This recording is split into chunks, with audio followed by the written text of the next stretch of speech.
This podcast is a member of the Place to Be Nation family. Visit us at placetobenation.com, the only place to be in your pop culture world. Yeah, Frank here, he's got his own billiard room. Yes, it's the Billiard room. Come on already. We call it the place to be. Yes, the place to be. The place to be. Then I shall be there. Now, it's time. Live and in living color. The Grandy Man can. Ugh. Time to play the game! No, you left me satisfied and smiling. That's what she said. Why do I want this? I want to make bank, bro. I want to get ass. I want to drive a Range Rover. Place to Be Nation, Scott Criscola and Justin Rosero. This is the Place to Be Podcast. Very nice, Mr. Criscola. Oh, I'm sorry, Dennis. Japanese band Oral Vampire produced a song called The Repo Man and used footage. Oral Vampire, huh? Or Aural. A-U-R-A-L. What kind of show is this? Sounds like some Twilight porn in Michael Vincent's collection there. Oz went on to star in American Pie, of course, as the lacrosse player. Bismarck. No, wasn't Bismarck? Wasn't that his name? Lismark. No, who's the other guy I'm getting confused with? Bismarck, yeah, he dressed as North Dakota. There's only one place where the big buds play, and that is in my extra queen-size bed. Well, it just happens. What can you do? Let's talk the things. I think they might hit a shock wall. Is that the Shockmaster's wall? Yeah, I like Big Dick myself. I was just curious. PTB Nation, let me know what Here's your our favorite. opener. To do worse than Josh Richard. What I already know. Can you feel the heat? Yeah. Say hello. Go. Yeah. Viva la raza. Wanna be Latino? If you're not cheating, you're not trying. I lie, I cheat, I steal. I lie, I cheat, I steal. Place to Be Nation! Welcome back to the great episode of the one and only Place to Be Podcast. I'm the co-host of Justin Rosero, coming to you live here on this Wednesday evening. Little flippity-flop, little good for the goose is good for the gander here for us, Scotty, because we are flipping nights. Well, no pun intended, but we are flipping evening for our record. And we're here on a Wednesday. How you doing? We are. Good evening, JR. Kind of kicking it old school. We used to record we used to do the old headlines on Wednesdays sometimes back in the old days. Like the old, yeah, it did feel like the old days. I was nervously waiting the message from when your meeting was going to wrap up. That's right. Sprint downstairs. So That's right. You had a rough day anyway, which we'll get into in a minute. But pleasure as always, JR. Mm-hmm. Welcome, Place to Be Nation, to episode 394 of the Mothership. We are into February, and I'm telling you, you and I, we had an interesting conversation yesterday. We were talking about Punxsutawney Phil, who's an old fucking groundhog. What is he, like 300 years old? Yeah. They don't even put numbers on him anymore like they do. Like our man Chad Campbell would appreciate this because Uga, who's the mascot for the Georgia Bulldogs, anytime one of them dies, they just add a number like Uga 6, Uga 7. But it's been Punxsutawney Phil since like 1880-something. Yeah. And now, I wonder if they're all related, or do they just get like a random groundhog? Or does they it have to probably be sired from the previous one? sired groundhog. Does it have to be of his loins? But anyway, we were talking because obviously Groundhog Day was earlier in the week, and usually it's like he sees his shadow, which means spring, like once every. We were talking about it. It seems like once every like 19 years. If he sees the shadow, it's winter. I mean, doesn't see a shadow. He probably doesn't see his shadow like every 19 years or something. It feels like it's always 6 weeks of winter. And the first he didn't see his shadow Tuesday earlier in the week, so spring should be around the corner.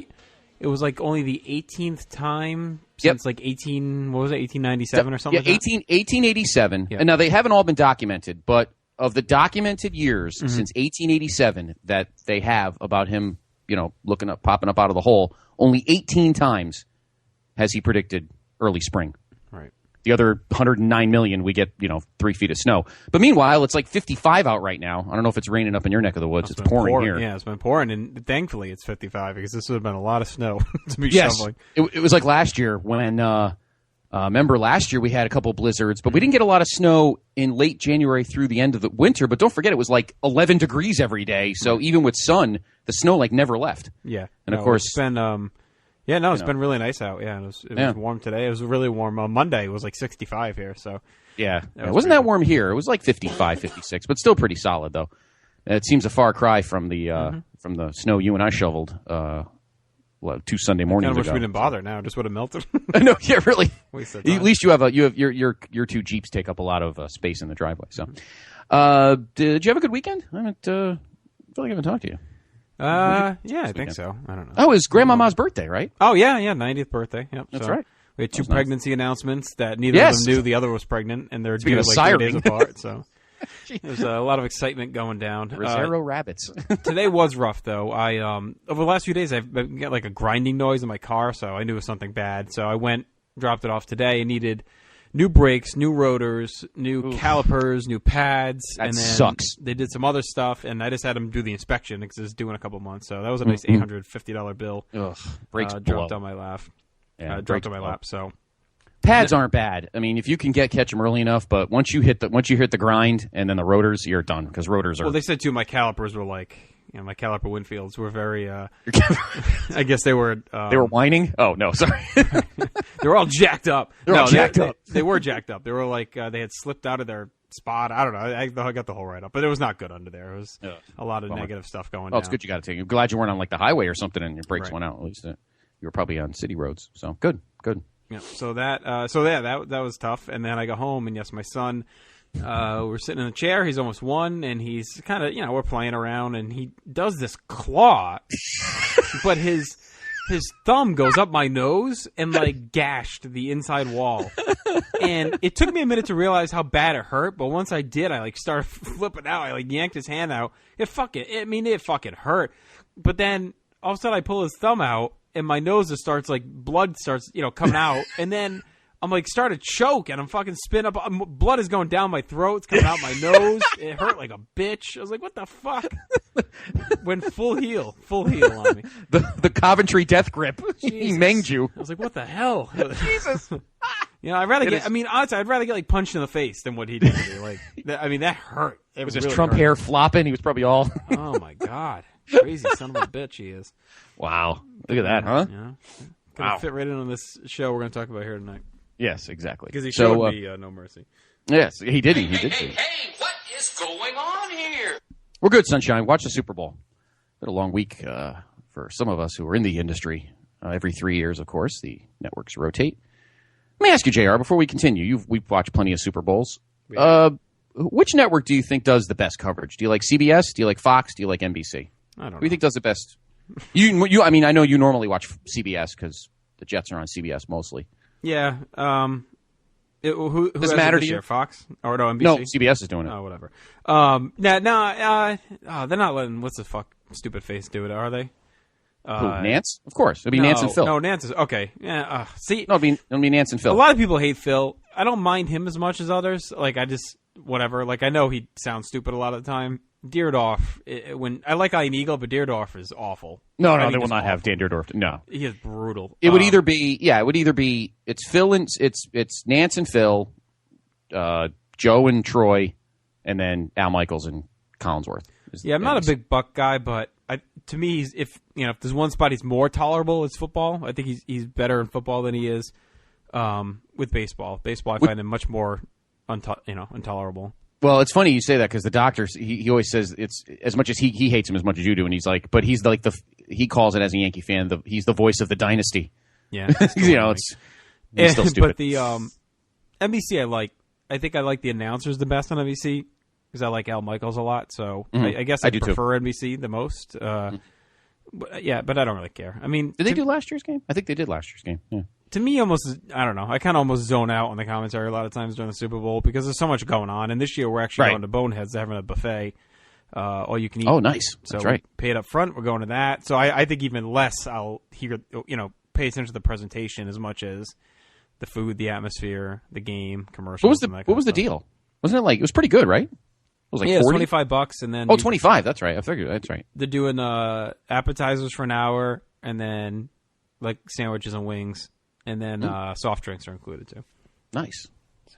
So chicken nacho platter. Well, we'll see. You'll be shooing people away. Sorry, I just sneezed on it. True. Yeah, I'm curious what they do for the appetizers. I do know that they're not going to. You can't order any. Like you can only eat what they provide. So. Right. Oh, speaking of, I know we're continuing, but Boneheads is awesome. Mm-hmm. How are those potato skin wings that you tried the other day. Yeah, they were tasty. They're very good. Yeah? Although I was a little pissed off because my wife and I got those and we split a burger, and I really got hosed on the fries, which is unlike them. Like they couldn't have been more than like 12 French fries in the box. Oh, that's weird for them. Yeah. Yeah. So I let Matt have it, and he forwarded the message on. So as much as whenever I get a chance to bust Matt up, I get you got a takeout. Yeah, we do. Okay. Kids went to bed and we ordered takeout. So. Oh, okay. But yeah, I wasn't very pleased, especially when you're splitting them. So I only got like 6 fries, so it was just disappointing. Very rare. Yeah. Must have been an off night. Was it during the week? Oh no, what was it? It was Tuesday. The other night, right? Yeah, I just said it was yesterday. Yeah. Oh, you mean yesterday? Yeah. So that's weird. Maybe it was yesterday during the week. I guess so. Maybe not in some other people's worlds. Sure. All right. Okay. Tonight, inside the Big Steel Box, we're trying to stay, as you can tell, we're trying to stay very lighthearted because this is not a very lighthearted show. It's going to be very sad when we get to the end. Tonight, of course, inside the Big Steel Box, known as the Vintage Vault, we bring you No Mercy 2005. Like Big Al gave you No Mercy today. And we all know this is a very sad show, and we'll get to that stuff at the end. Because actually, another secondary show where, I mean, I won't say it was the greatest show on earth, but there was some surprises. A couple of matches I was pleasantly surprised that I thought that were better than I remember them being. And of course, the sadness at the end. All right. October 9th, 2005. Live from the brand spanking new Toyota Center in Houston, Texas. Of course, Houston, not new. We've been to plenty of Houston pay-per-views, but this is a new building. So give us the background, JR, on the Toyota Center. Opened October 6th, 2003. So it took them a couple of years to make it here. Construction cost $235 million. Architect was Populous. The tenants, of course, the Houston Rockets that still play there till this day. The Houston Aeros of the AHL played there for 10 years, and the Comets of the WNBA played there for 3 years. So there you go. Yep. Toyota last time we were in this city, we were in the old building. Bad Blood 2003 was at the old Compact Center. By the way, interesting. I didn't notice that till I looked it up today. The Compact Center, the old Summit, is now like a church.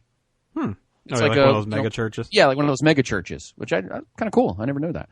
So a little trivial. See if you can guess. October 6th, 2003 was the first concert. Any guess who it was?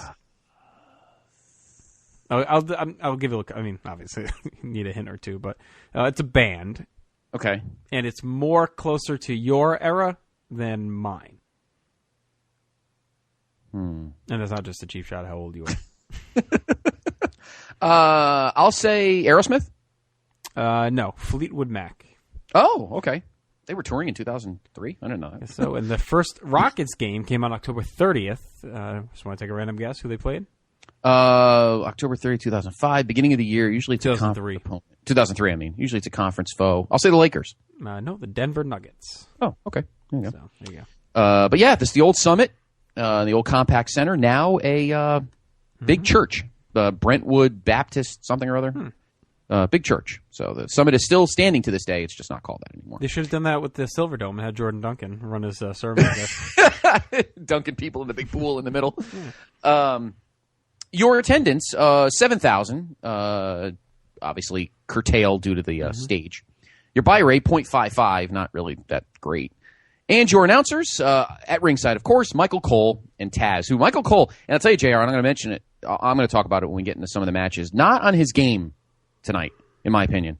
Taz was great. Taz had some good lines. Michael was a little off, and I'll get into a few of his flubs. But he was still pretty good. And I do want to call it too. So 7,000 attendance for concerts. It holds 19,000. Basketball 1855. So I mean, not even half.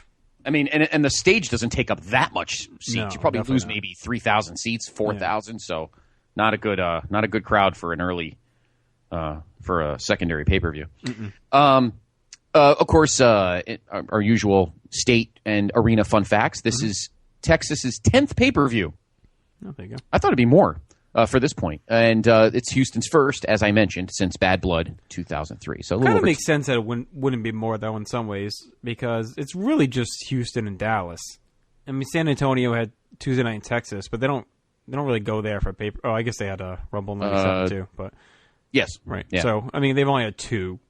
So in Houston, no, they don't go to Houston too often. Actually, they've been to San Antonio twice. They were there for Rumble 97. I think they were there for Tuesday in Texas. That's what I just said. Tuesday in Texas. No, there was another one. I think Survivor Series 94 was there. Yes, you're right. Freeman Coliseum, so yeah. 3 there. So they were in San Antonio early, and then they stopped, and now they pretty much just rotate between Houston and Dallas. Right. So. Because they weren't even in Dallas for a long time. No, they weren't. We just did our homecoming. They go into Dallas a lot later on in the decade. Right. Time now for our Sutton report. No, is that already? Yes, it is. All right, so No Mercy. Do you remember the theme song? No clue. Save Me by Shinedown. Shinedown. You get there'll be a lot of Shinedown over the next 5 years. Like a boatload of songs. Do you remember the sponsor?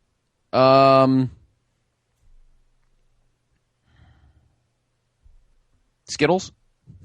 No, PlayStation 2. Oh, okay. So I'm not good with the PlayStation timeline. Like, if you told me PlayStation 2 was still the main system in 05, I know, yeah. I believed it. Yeah, I mean, I remember I still had my PS2 was cranking in 2005. I didn't get my 360 till like 2009, 2010. So my PS2 cranked pretty good. All right. Yeah, weird. Here's your roll call. Batista is your champion still. Chris Benoit still your U.S. champion. Animal and Hyde and Reich is your tag team champions. And Nunzio still your cruiserweight champion. We saw a release on October 29th. Brian Hebner was released, so I think this finishes off the Hebners for good. After, yes, they're gone, sealing their bootleg merch out in the cars. So Hebners are all gone. October 31st was another release, and I guess we'll mention it here, but we'll see him again at our next show. Christian actually gets released, and we'll talk about him on this show. He wrestles, but yes. So 1,018 matches in the promotion, TV record 185, 233, and 17. Best win and loss record came in 2000. He had 51 wins and 54 losses. Of course, most of those in tag matches. Yes, they were champions for a good stretch. So October 22nd, Crusher Lisowski died. It's at age 79, former AWA and WWE competitor. Nobody we know, or nobody I remember anyway. He's well sure? retired. You didn't go see him? Crusher? No. Vladislav Savisko, maybe, but Crusher Lisowski. Stanislavski. No, there's a couple of Zabiscos. Anyway, no, I didn't remember him. Anyway. Only one death. That's because the other death is later is the following month. So. SmackDown, 321 episodes. Velocity, 171. Impact, 66. On October 6th, it was announced WrestleMania 22 tickets would go on sale in 9 days. On October 11th, it was announced that WWE 24/7 would hit 6 more cable systems. Of course, would eventually be in 22 states and Canada at that point once those hit. Are you surprised 24/7 didn't make it to the United Kingdom, Scott? Very surprised. Yeah. It was probably the second biggest market in the world besides us. I mean, you would think of all people that would, and look how long it took the network to go over there. So it is really weird that it never got over there. I don't know if Sky it had to probably been Sky Sports, and they probably were being ball breakers about payments or whatever. That had to have been what it was, because you figure Sky Sports. I mean, they would have jumped all over it. I don't know how the on-demand technology works over there either. Yeah, probably. It might have been maybe it was a little bit of a struggle. But on October 15th, it was announced that WrestleMania 22 sold out in 2 minutes. So there you go. On October 17th, 24/7 would be available in Japan. And on 10/28, it was announced that WrestleMania: The Complete Anthology, and they did talk about this on these pay-per-views, would be released on DVD. 21 discs. The fan would see over 200 matches from WrestleMania to WrestleMania 21. So that was a big deal at the time. Yes. Releasing the full DVD box set. That was the first one really to go, right? Yeah. They'd eventually do like SummerSlam and the other ones, but yeah, SummerSlam come in the cooler. They would do that in a couple of years. Yeah. Survivor Series they never finished, and I don't know how far they went with the Rumble. The only annoying part of that box, I never got it, but I know a couple guys that did. And the annoying part was they had it 5. What do they call them? Digipacks. Right. 1 through 5, 6 through 10, 11 through 15, and 21 was on the top of the cover.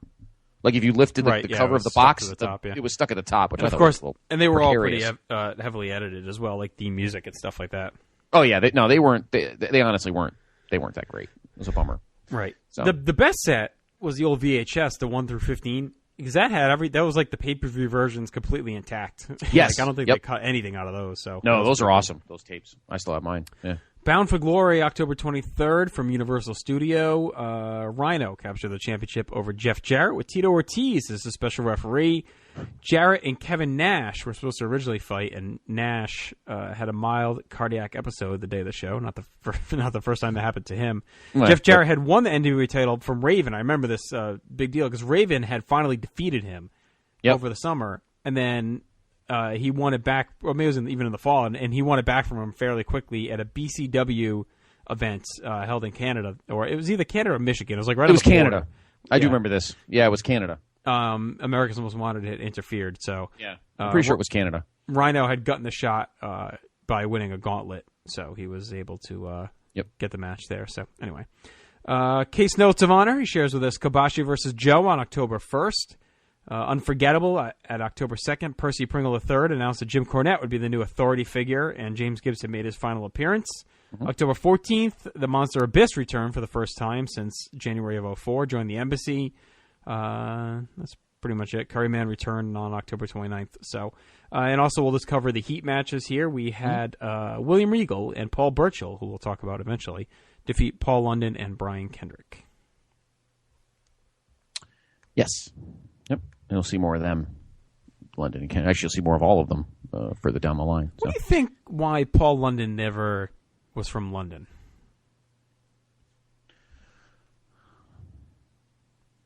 I don't know. That seemed very Federation era-ish. Like if Paul London... I've been watching you from afar for as long as I can remember. You're all a real man can need and never ask for, baby. This is love, girl. This is more than a crush. Yeah. It was Harlem at the Ruckers. I saw you with your man, smiling, a coach bag. I forgot about the before the first starts. I totally forgot about that. I watch CSI and Lip Sync Battle. I totally forgot that we actually still had couple more. It's not the same though. It's not the same. So we begin JR. It's our not first the match. Full orgy, but you get half a orgy. 50% discount. It's not the same. It's like chat. You don't really get the bait. Right. So the our first match, 6-man. Or 6-person intergender match. Only 3 title matches in the show. But the tag strap's not on the line. Your tag team champions are in this 6-man tag. Yep. Tell us about it. You had the strap as you were hiding in the shadows. This is Christy Hemi's final pay-per-view match, Scott. In late November, she was sent down to OVW to stay fresh while the creative team worked on ideas for her. Unfortunately, the office claimed they had no ideas, and that due to budget cuts, she was dumped on December 5th. After being released, Christy kind of hinted that she left on her own because she was staying true to her morals. At Lockdown 06, she would move to TNA, competed on the active roster, and eventually moved into a role of backstage interviewer, and then eventually into in-ring announcer. And she's still there till this day. So good for her. Final record was 2-2, and of course there were many rumors at the time, Scott. I don't know if you remember this. That yes, I do very much. Your boy, Triple H, had a little thingy from Mrs. Dropped the sledgehammer in her. Yep. And it was a side piece, and Stephanie caught wind, and that's why they sent her packing. So I don't know what the whole staying true to her morals thing is. I mean, maybe he came on to her, and she, shut him down, and they bumped her for that, or maybe they were getting it on, and so who knows. But there are rumors too that she just was making moves on Triple H, trying to worm in, and he shut it down. So there's been different stories out there. Yes. Yep. But they were linked one way or the other, and then she was gone. So. On August 25th, Heidenreich defeated Mercury by DQ in a singles match when Mercury hit him with a steel chair. A week later, Heidenreich pinned Mercury clean, but MNM would take out the tag champs after the bout. On 9/9, during a special webcast portion of SmackDown, Animal and Heidenreich defeated MNM cleanly and then beat him again by DQ a week later. So they really dominated much of this feud. On September 30th, Melina defeated Christie thanks to help from MNM. They looked to do further damage after the bell, but Animal and Heidenreich made the save. Finally, on 10/7, Eminem hit the ring during an LOD match, assaulted the champs, and even took out Christie with a snapshot. And finally, this is Heidenreich's last pay-per-view appearance. Him and Animal would lose the tag titles back to Eminem on the 10/28 SmackDown. Heidenreich stuck around with Animal for the remainder of the year, made one more appearance in January, was eventually released.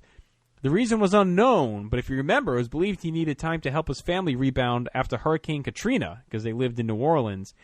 And if you remember the story, like he didn't hear from them, or he thought they were missing, and he just went down there to find them. And remember all the pictures like surfaced, like the memes of like him, walking through the hurricane ravaged area. Yeah. So since that, he made appearances to some indie promotions, including WWC in Puerto Rico, winning their Universal Heavyweight title, and was last seen on the Hulkamania tour back in 2009, final record 2-4. And a guy I think that's actually gained, a little, I don't want to say respect, but he was a little bit better than I remembered him being when rewatching these shows. Like, I always thought he was just pretty useless, but he's actually had some pretty good charisma. I mean, he's had good charisma, and he's been pretty funny at times, and the poetry stuff, but it's his face run. Well, his matches with Undertaker were more spirited than I remember them being, but even his face run has been pretty entertaining. And I remember hating it at the time that he was doing this LOD thing. But watching back in retrospect, it's, again, something else that it's not that bad. And a lot of it has to do with his energy. And I feel like he's a very 80s-ish kind of guy. Limited in the ring, but a pretty cool look and like a lot of charisma and easily connects with the crowd. Like he had that, bounding energy and bouncing around. And, I feel like that carried him here. And I think he's a guy that if he was around in the late 80s in the WWF, he probably would have been, if not a bigger star, maybe had more staying power. Like I could, like a Hercules, you know what I mean? Something like that. Where he had that kind of charisma and hung around, and actually probably more charisma than Hercules. But I just picture him in that role where he would have been around like 6-7 years, bouncing around face heel, and fighting Hogan, then teaming with Hogan, stuff like that. So, what do you think? Kind of looking back, has Heiderreich, has your views of him changed rewatching these? Yeah, a little bit. I did enjoy the Taker feud more than I thought. Again, I mean, he wasn't great shakes in the ring, but he served his purpose. He was a decent worker. I kind of like your theory about the whole late 80s thing. Like, I could see him being a guy that lasts through the 90s, being in DiBiase's Corporation, facing Diesel, things like that, facing Shawn. I could see him definitely being a guy like that. I find it odd that he didn't stick around because as we see, as this show progresses, SmackDown's roster was still a little dearth of talent, although we do have a big pay-per-view debut on this show. Actually, two, but one more important than the other. So I was a little surprised that they cut him loose because I thought they needed the bodies, but I guess they did. It sounds like, I think it was his request. I don't think... Right. Well, that too. I'm surprised he never returned. Let's put it that way. I'm surprised they never, got feelers out to return. But yeah, we don't... Remember, they didn't hear... people didn't hear from him for a long time. Remember when he went down there to find his family or whatever? He just, vanished. And then he finally resurfaced. But... so anyway, back to the match. A solid feud going since the title switch. The women now in the mix. And I think this is a much better spot for Christy than with the Eugene stuff. It fits better. She looks good in the matching gear. And it's not some weird, creepy thing where she feels like she's, taking sexual advantage of a mentally challenged person. So it feels a little bit better. She looked good. She did look good that definitely. Night, and this is the best she's looked even just in the ring. Like, you could tell she was learning and getting better. She wasn't too bad here. So LOD, a longer reign than expected, I thought, too. Because remember, they won it back in July, and they're still going strong. Yeah. Animal had a banged-up shoulder. He's all taped up. Like I mentioned earlier, Heiderreich still has some pretty good energy, and I liked his paint here, too. Like, he's really taking on the character pretty well. Yes. Yeah, he had, that weird skull thing going. Yeah, that was cool. So he paced Nitro, the big clothesline, Animal, and more on Animal, too. He started getting in better shape, I noticed. That big gut he had back in July is starting to slim down a bit, so you can tell he's working himself back into ring shape. Crowd was really behind him here, too, just like they were in July. So Mercury kicks away at Animal's shoulder to turn the tide. Cole makes a good point about how that saps Animal's power game by working his shoulder over. Eminem gets a near fall, keep busting on the shoulder, kicks and snap offense. Crowd rallying Animal, but Double Team keeps him in check. Mercury is a nice neck breaker for 2. Then he gets a scoop slam, but he can't make the tag. Heiderreich gets dumped to the floor. Melina tags herself in. Animal catches her and tags in Christy to a good pop.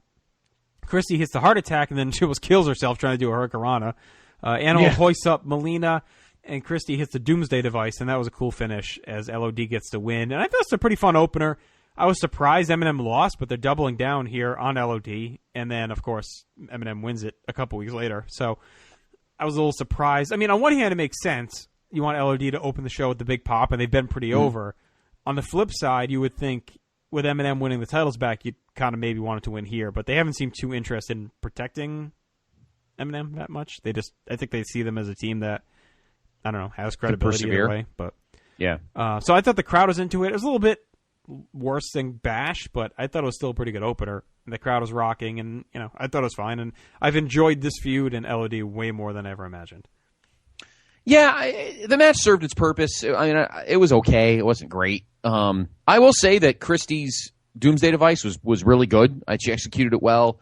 Melina didn't fall wrong or anything, and she landed good. Like it looked good. It didn't look as much of a shit show as I remembered it being. Other than that, it was okay. I do think that they thought that Eminem was bulletproof, so they probably were like, I mean, they're still pretty good heels, and I think everyone knew they were going to win the straps back at some point. So I think it seemed I don't know. I kind of agree with you, but I feel like that seems less likely as the time went on. It was like you just kept assuming, but the more they lost, like losing again here, almost felt like, oh, maybe they're taking them out of the title picture and we'll get new contenders. It was kind of weird how they kept losing and kind of getting dominated and then winning. So I feel like you had confidence they were going to win it back at some point, but as the losses piled up, that confidence was starting to wane a bit.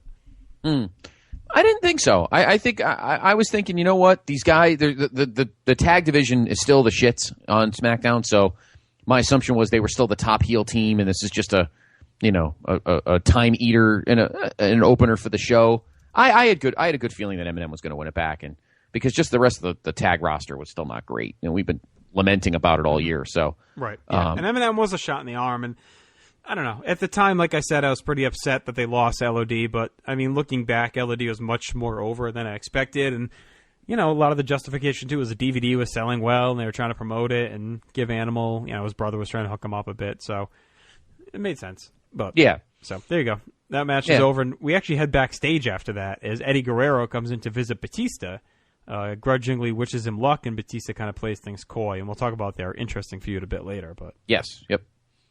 So next up, we have the first of two big pay-per-view debuts, with a character that was good for a while, but is slowly starting to, wane.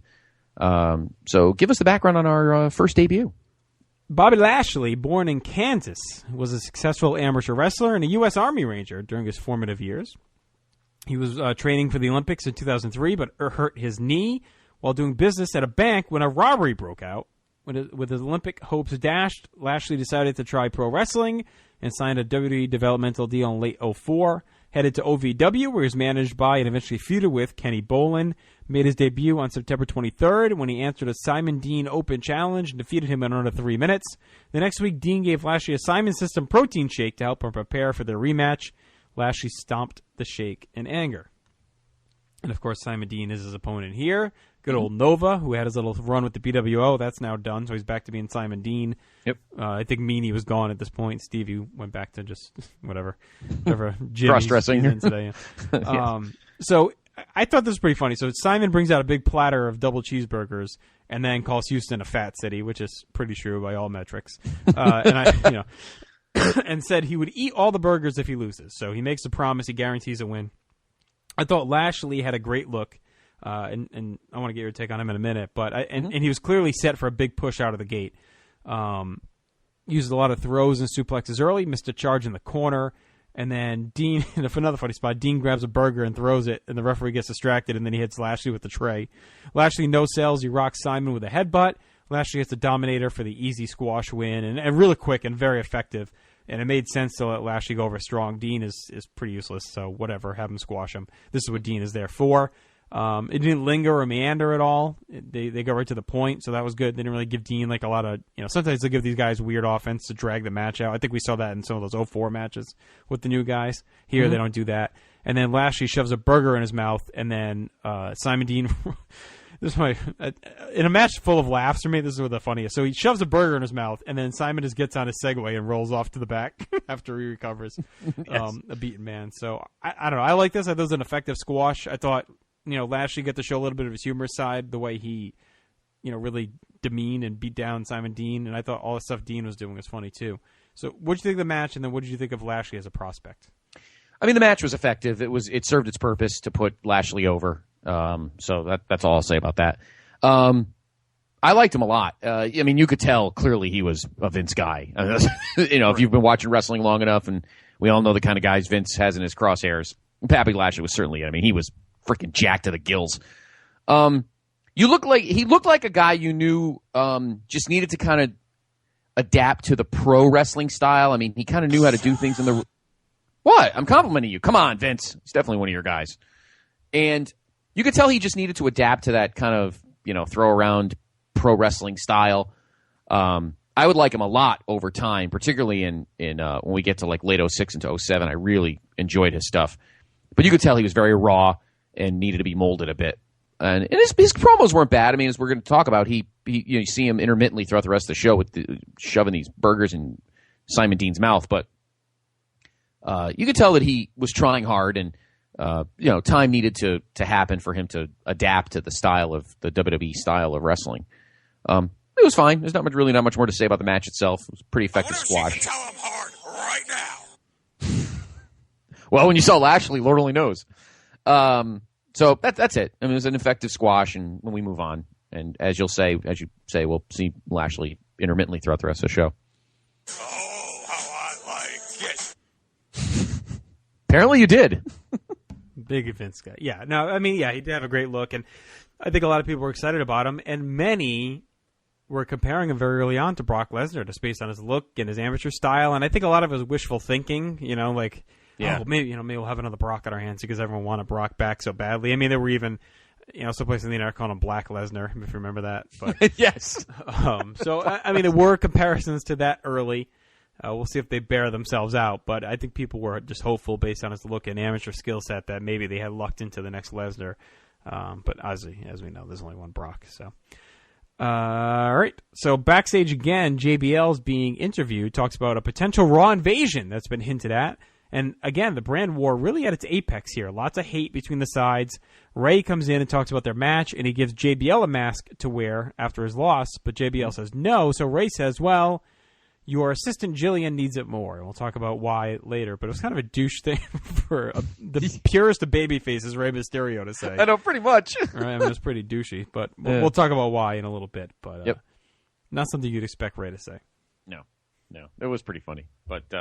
we'll talk more about that match when we get to it, because I got some surprising comments about that match. So, next up, our first title match of the evening, JR. The United States Championship is on the line in a fatal four-way. As we mentioned, our champion is Mr. Chris Benoit, but pretty much all the top-flight mid-card guys are all in this match. Mm-hmm. And one of them we will not see on pay-per-view again for quite a while. Who is that? This is Christian's final pay-per-view match in 2009. His contract expires at October 31st. He decided not to renew, wanted to take some time off to recharge his batteries. He would appear at Taboo Tuesday, and that's what I referenced before that we'll talk about, and wrestled his final match on the 11-4 SmackDown. And that recharging period, Scott, did not last very long because he appeared in TNA at their Genesis pay-per-view on November 13th, a week later. He would remain in TNA until late 2008. We'll talk about him more at that point. Really one of the first guys to make a serious move to jump to TNA from WWE. There's been guys that have ended up in TNA, but I think Christian was one of the first to really, on his own, leave the company and then go to TNA. And it was kind of seen as like a big win at the time because, again, we just went through this whole summer of Christian kind of gotten forgotten, getting, misused and getting buried and losing a lot of matches that many thought he should win and not being, just utilized properly based on his talent. So a lot of people saw this as a big coup for TNA to get someone of Christian's caliber and looking to maybe, use him in a different way and in more of a main event championship way, and they would. So one of the few guys, I think, during the run of TNA that was better off and benefited from, I think, his run in TNA than at least staying in WWE. I mean, his early WWE stuff, he did well. And overall, he was pretty fairly protected. But at this point, when he got super over, they did not use him as well as they probably should have, and he made them pay by leaving. And a lot of people were surprised, too, that he would have walked. I think they wanted to re-sign him, and he said no. Well, he didn't want to be in the role he was going to be paid for, which is meandering around the SmackDown mid-card. Right, because he couldn't have thought any push was coming, right? Right. I mean, no, obviously not. When you look at it, it's like, if he wasn't going to get pushed earlier in 05 when he was super red hot over and they needed guys to face Cena or Batista, and he didn't, what would make him think it would be coming after that at that point? Absolutely. His chance Their opening for him was between, May and July. Those 3 months, even into August, where you could have put him in a feud with. He easily could have been in that feud with Cena instead of Jericho, very easily. Or even Batista instead of JBL. Right. Instead of doing 2 matches, I think we talked about this. Why not have Batista beat JBL at the Bash and then beat Christian at SummerSlam? Like, that could have worked, too. Yeah, why did you need a rematch? No, you're right. And I think he said, you know what? TNA seems to be fledgling. They, maybe they think bringing me in would be I'd be a hot commodity, and they would use me effectively. And for one of the few times in their history, they did. But I am curious. I mean, I know we have to, I guess, check back at the observers of the time or whatever. But I am curious if he knew he was going to TNA. Or was he, legitimately serious about the recharging my batteries thing, and then TNA called him after he got released and he decided to go? Like, I'm curious if he lied and already was planning to go there, or if they hit him up after he left and then he said, "Screw it, all right, I'll do it." I have a feeling it was a surprise thing. Like, I don't think he planned it out. I think he loved being in WWE. He maybe wanted to. Maybe he thought to himself, look, if I leave the company for a while, out of sight, out of mind, maybe I can make a big return in a few years when maybe they need some main event guys. Right. And maybe I will get pushed. Maybe I just need to be away for a while. And there is value in that thought. I mean, you hear it many companies, like, the best way to get promoted sometimes is to leave and come back, right? I mean, so I think there is, truth in that statement to say, yeah, sometimes you get to leave and then they miss you and you get, you do well somewhere else and then they'll pay bigger for you to come back. So, yeah, I think, that's definitely possible. So, I mean, he had to know, let me just get this quick point. He had to know, obviously, when they were a tag team in 2000, 2001, that just based on charisma, Edge was the more bankable guy at the time. Now, I know a lot of people. There's a few people that I used to know that were wrestling fans who always thought Christian was the better wrestler than Edge. And you could make that argument in some cases. But clearly Edge just had that thing. And, of course, Poke and Lita didn't hurt. And in terms of being a smarmy heel and a good main event guy, Christian just doesn't – I just don't think he was ever taken seriously. I think the thing that killed him when he was in 03 into 04, mostly in 03 when he had the opportunity, and he was feuding with Booker, if you remember, on Raw for the IC belt, but he still had, remember we were like, when is he going to change his outfit? And I think everybody still remembers him with the long hair and the stupid fishnet shirt and all that shit. And it never really left him. And you think that the feud he had with Jericho, through WrestleMania and the first half of 04 was really going to catapult him. And it really never did. But you thought it would. Because he technically kind of did, because early remember, he got hurt. That's what killed him. He got hurt, too. Yeah, but he came back, and, I mean, they started to give him a little bit of a push in early 05. I mean, he was in the feud with Cena and Jericho. Right. But it was right at his peak in that summer that they said, screw it. They had him lose and then kicked him over to SmackDown, and then you're thinking, okay, here we go. Maybe he'll mix it up with Batista, and then Batista, squashed him on an episode of SmackDown, pretty much, and then that was it. So it seemed like maybe they were going to push him. You thought so, but again, instead of having Christian, so instead of realizing that the Bash, you're like, Batista, JBL, right? Instead, they're like, well, we have to have a rematch because that's just the way things are booked. That's how life is. That's booking 101. And so instead of thinking outside the box and doing that, and Christian instead is forgotten, and this is what happens. So it's unfortunate. There's a lot of theories you could put out there, as to why why it happened, but he'll be missed. Unfortunate. So, on September 9th, the new SmackDown talent, Ken Kennedy, tried to create some dissension backstage by asking Sharmell why Chris Benoit had yet to grant Booker T a U.S. title shot. The next week, Christian and Orlando Jordan defeated Benoit and Booker in a tag match where Christian pinned Benoit. On 9/16, Sharmell helped Booker defeat Christian in a singles match, and later that night, she told Booker he was being held down. He needs to take the title shot, not wait to be given one. On 9:30, Orlando Jordan defeated Christian and Booker in a triple threat, and GM Teddy Long told Benoit he could choose his No Mercy opponent. After watching the bout, Benoit would wind up choosing to fight all three men in a triple threat match. Booker T would defeat OJ a week later, again thanks to Sharmell getting involved, and after the bout he would chastise his wife for cheating, and eventually this was made into a 4-way for the title. So I guess a little bit of tension in the Booker T family, and he does get that nice hometown pop, still with Sharmell, like I mentioned. Christian still hanging in the mid-card, evaporating day by day. OJ still lingering. It seemed like maybe he'd fade at SummerSlam, but he's still hanging on. And Benoit has dominated Jordan since SummerSlam.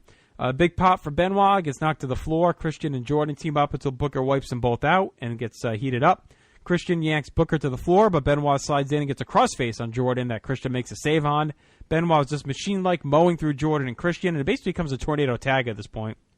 And then Booker comes in, hits a missile dropkick on Christian, starts to beat on Jordan until Benoit knocks him out. Benoit and Booker are left alone, and they have a big stare down to a pop. Jordan interjects, and Benoit gets knocked to the floor. Booker and Orlando double clothesline, and then Benoit and Christian both go to the top turnbuckle and start fighting. Booker falls into the corner, and they both fall to the floor.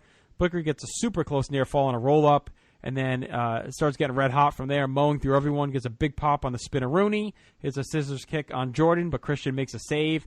And I thought there was really good energy here. I thought Booker looked great. You could tell he was starting to get rejuvenated a bit with this whole, working with his wife and getting into the title mix.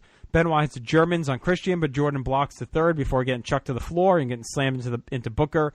Benoit hits 3 more Germans on Christian, but misses the headbutt. Jordan makes a save on Christian again, but Benoit puts Christian in the sharpshooter for the win. I thought this was a really fun, spirited match, a lot of quick-paced action.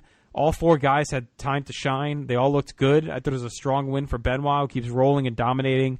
Jordan has improved too. He didn't look out of place with these 3 other guys, which is speaks volumes for how far he's come. And I think it's a good match for Christian in a swan song. It sucks that he's leaving, but he went out with a really good performance. And then after the match, Sharmell berates Booker, blames Benoit for his loss, saying they aren't friends, and Booker needs to start listening to her when it comes to his career. So we'll talk about more on that in a bit. What did you think about Jordan? What did you think about the match, and what did you think about Jordan? Did he look better to you? I mean, it only makes sense with the guys he's been working with over the last 3 months that he'd start to improve a little bit. Did he improve in your eyes, and what did you think of the match as a whole?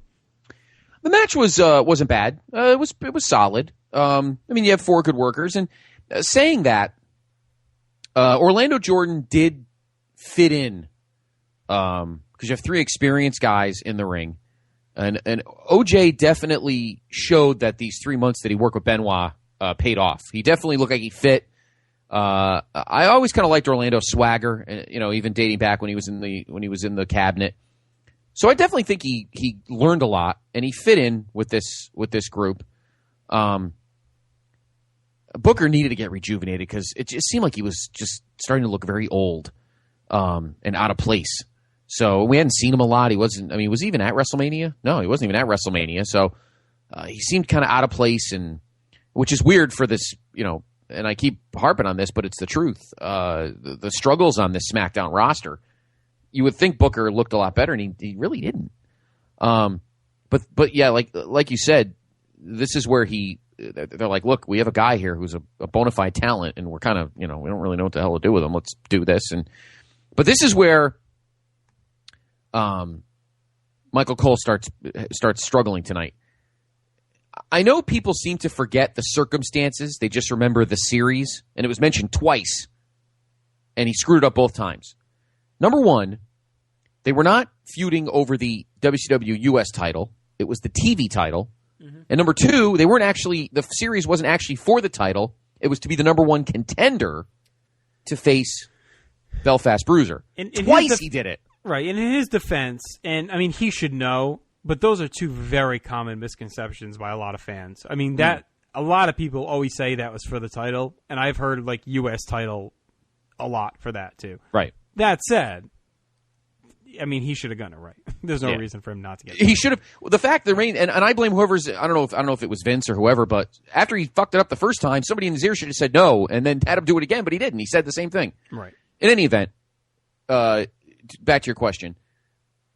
I think Orlando definitely has grown as a worker in these 3 months because he definitely fit. I think he did anyway, and I think it made for a good match. And Christian's. One thing you'll say about Christian, regardless of his level of the card, he never takes a match off.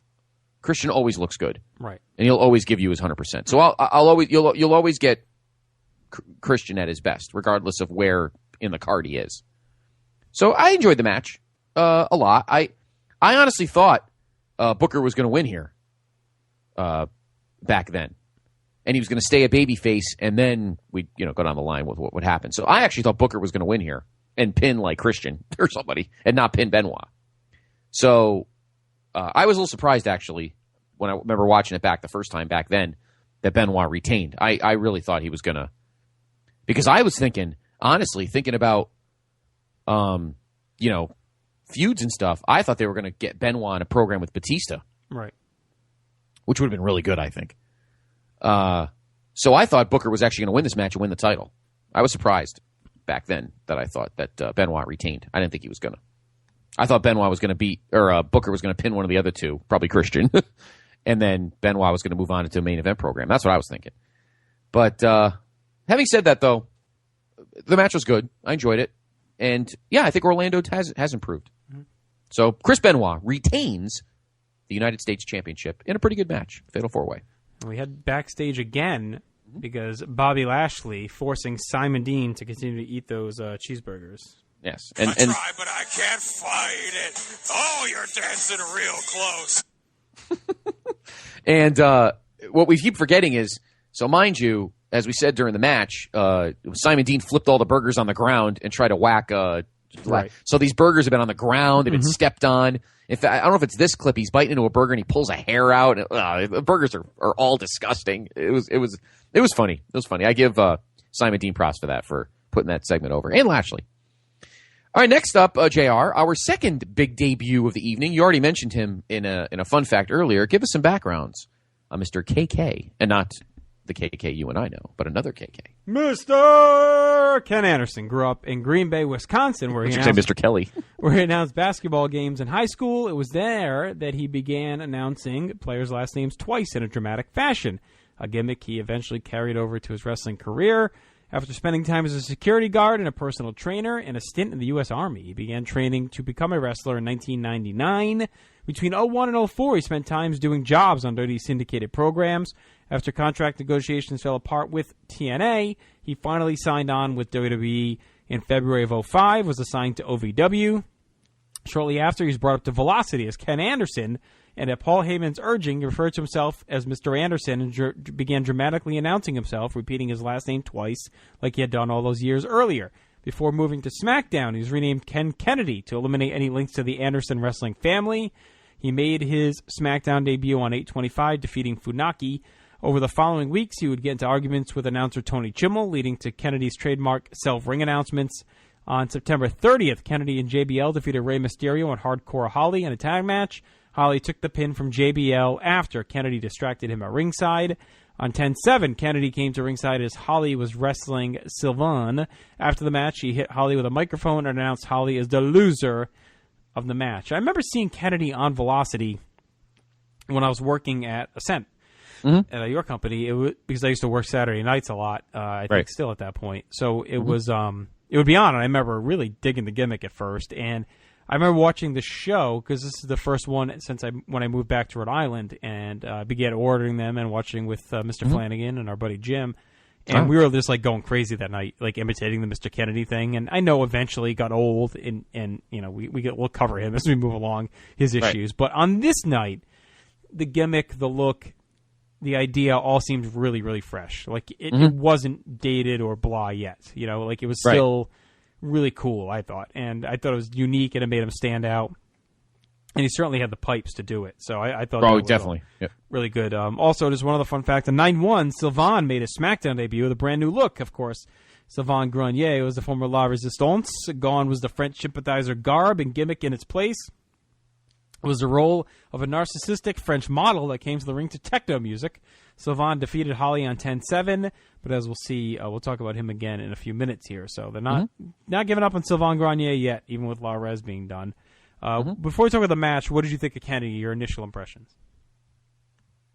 I liked it a lot. He was a breath of fresh air. He was needed for the roster, as I keep saying. He looked and acted like he fit. He didn't. There's one thing that Lashley didn't have was that automatic charisma that he had to work on. Like Lashley still felt like a pseudo outsider, whereas Kennedy acted like he belonged there already. Yeah. I'm kind of surprised he didn't go to TNA. To be honest with you, they probably really lowballed him. Well, he didn't really have much bankable.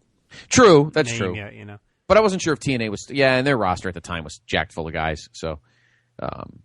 Yeah, I mean, there was more of a hole on SmackDown in many ways, you know.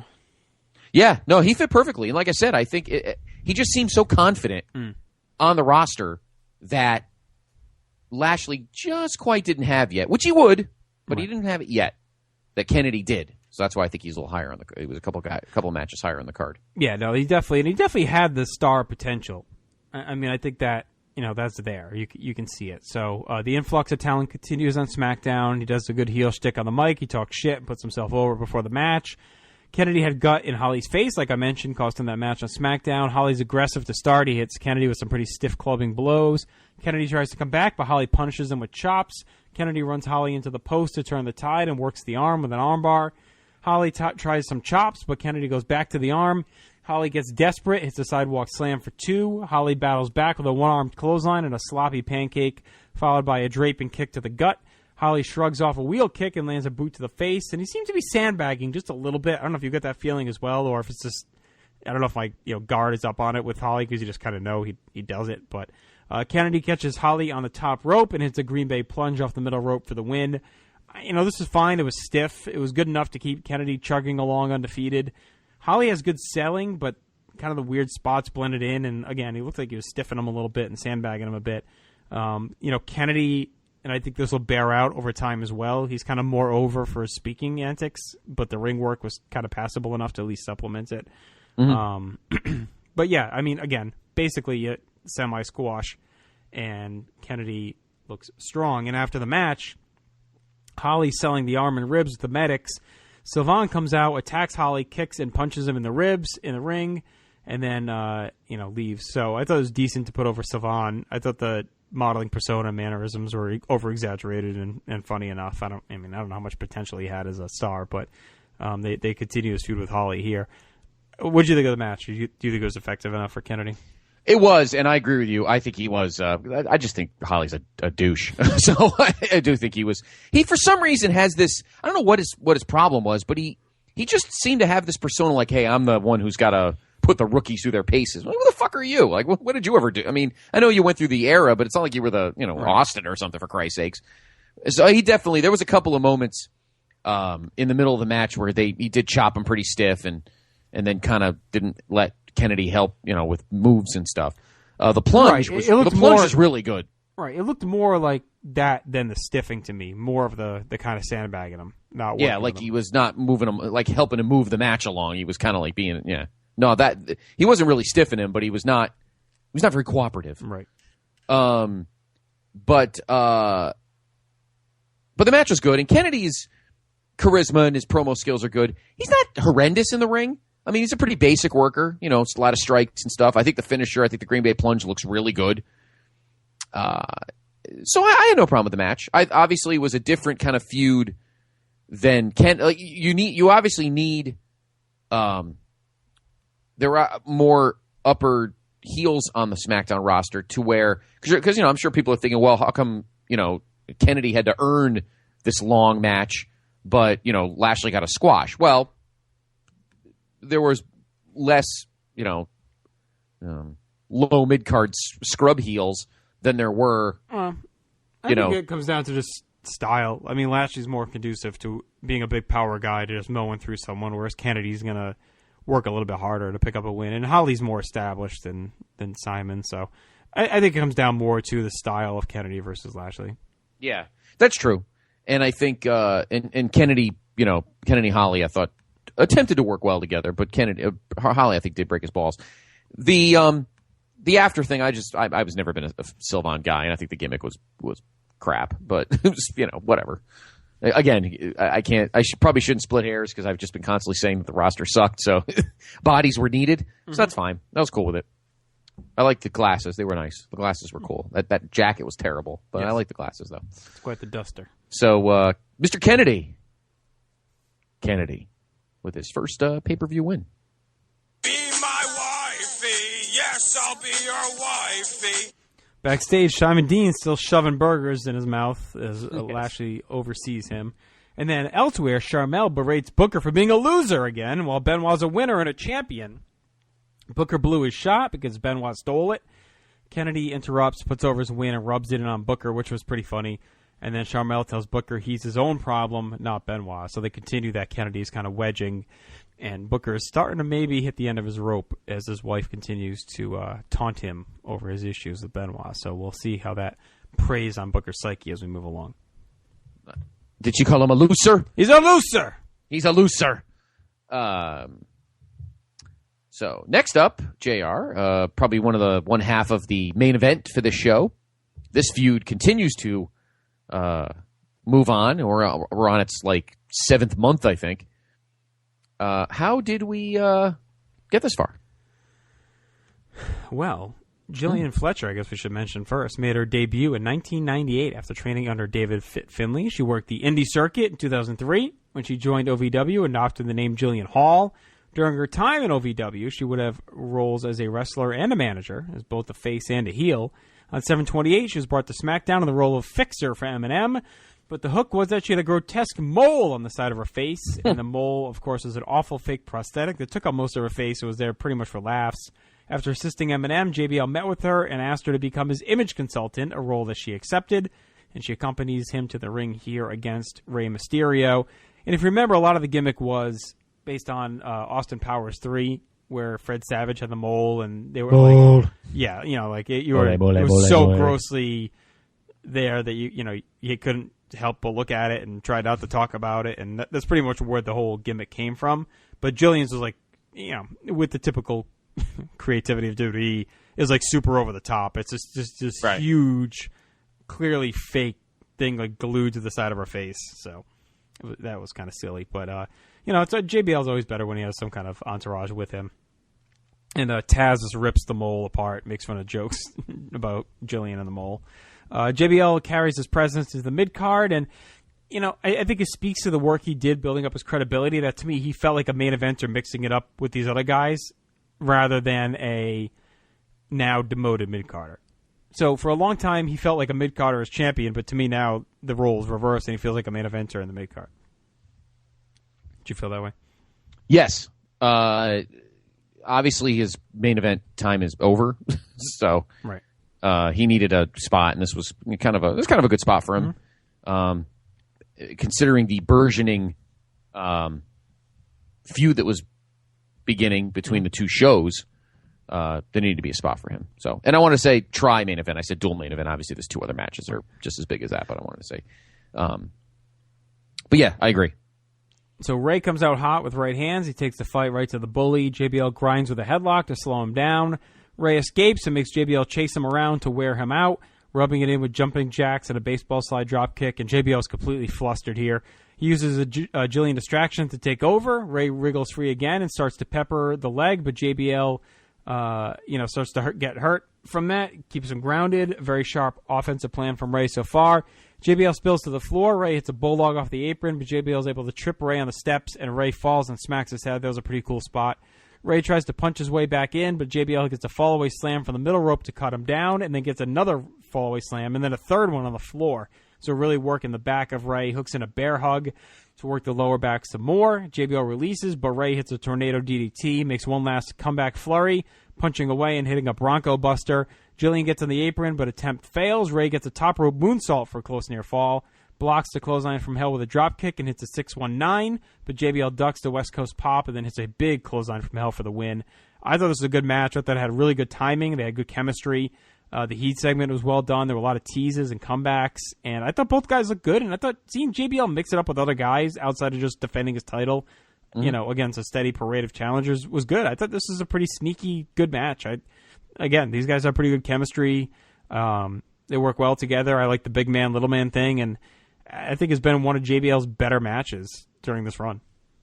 I agree 100%. This was the surprise for me. This match was a lot of fun. I think the size difference made for good storytelling. JBL, you knew that if he was going to win, the clothesline from hell was going to be sold like crazy because Ray would fly up in the air like he hit a pillow. And it made for a fun psychology match. I didn't think Ray was going to lose here. I'll be honest with you, but I'm sure they wanted to keep JBL relatively stable. I think we see that a lot with JBL during, like, I know we saw it enough with his championship reign, but I feel like we see it again now in the mid card, where you keep kind of waiting for them to go honky with him and have him start losing, like Honky Tonk Man did, where he started paying back with all his losses. You kind of wait for that to come, right? And it doesn't really. He wins a bunch, as we'll see. Yeah. So, and that starts here. But I agree with you. I thought Ray was going to win this one too. But after JBL, particularly after the Eddie feud, I was surprised. Right. Yeah, I was surprised. Yeah, hard fought match, like you said, definitely surprised.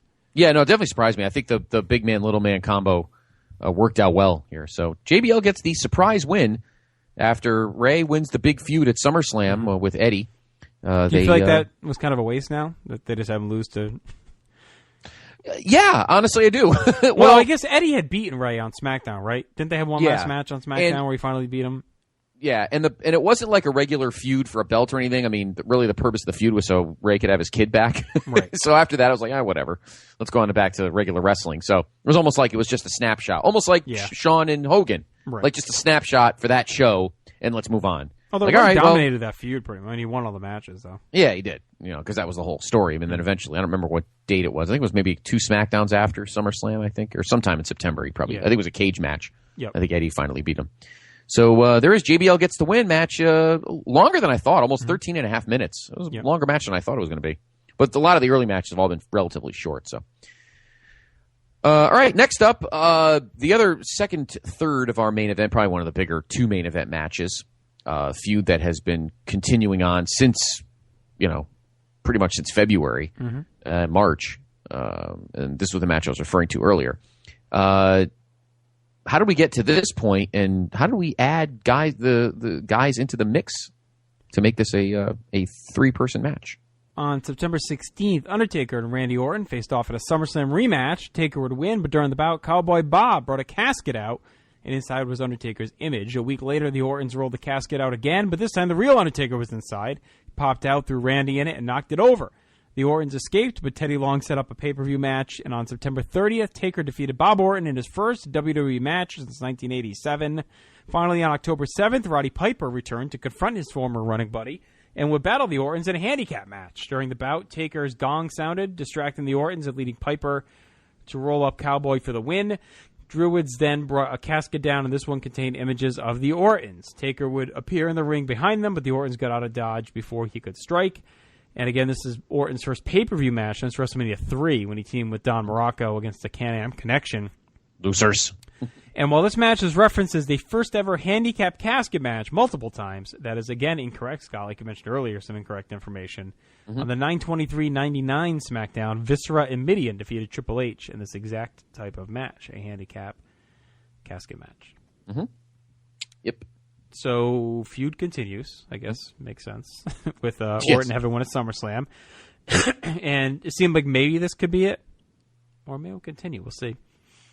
Orton continues to be rebuilt as a heel threat. Cowboy's out in his Canadian tuxedo instead of the tights, which I thought was kind of weird, with the jean shirt tucked into the jeans.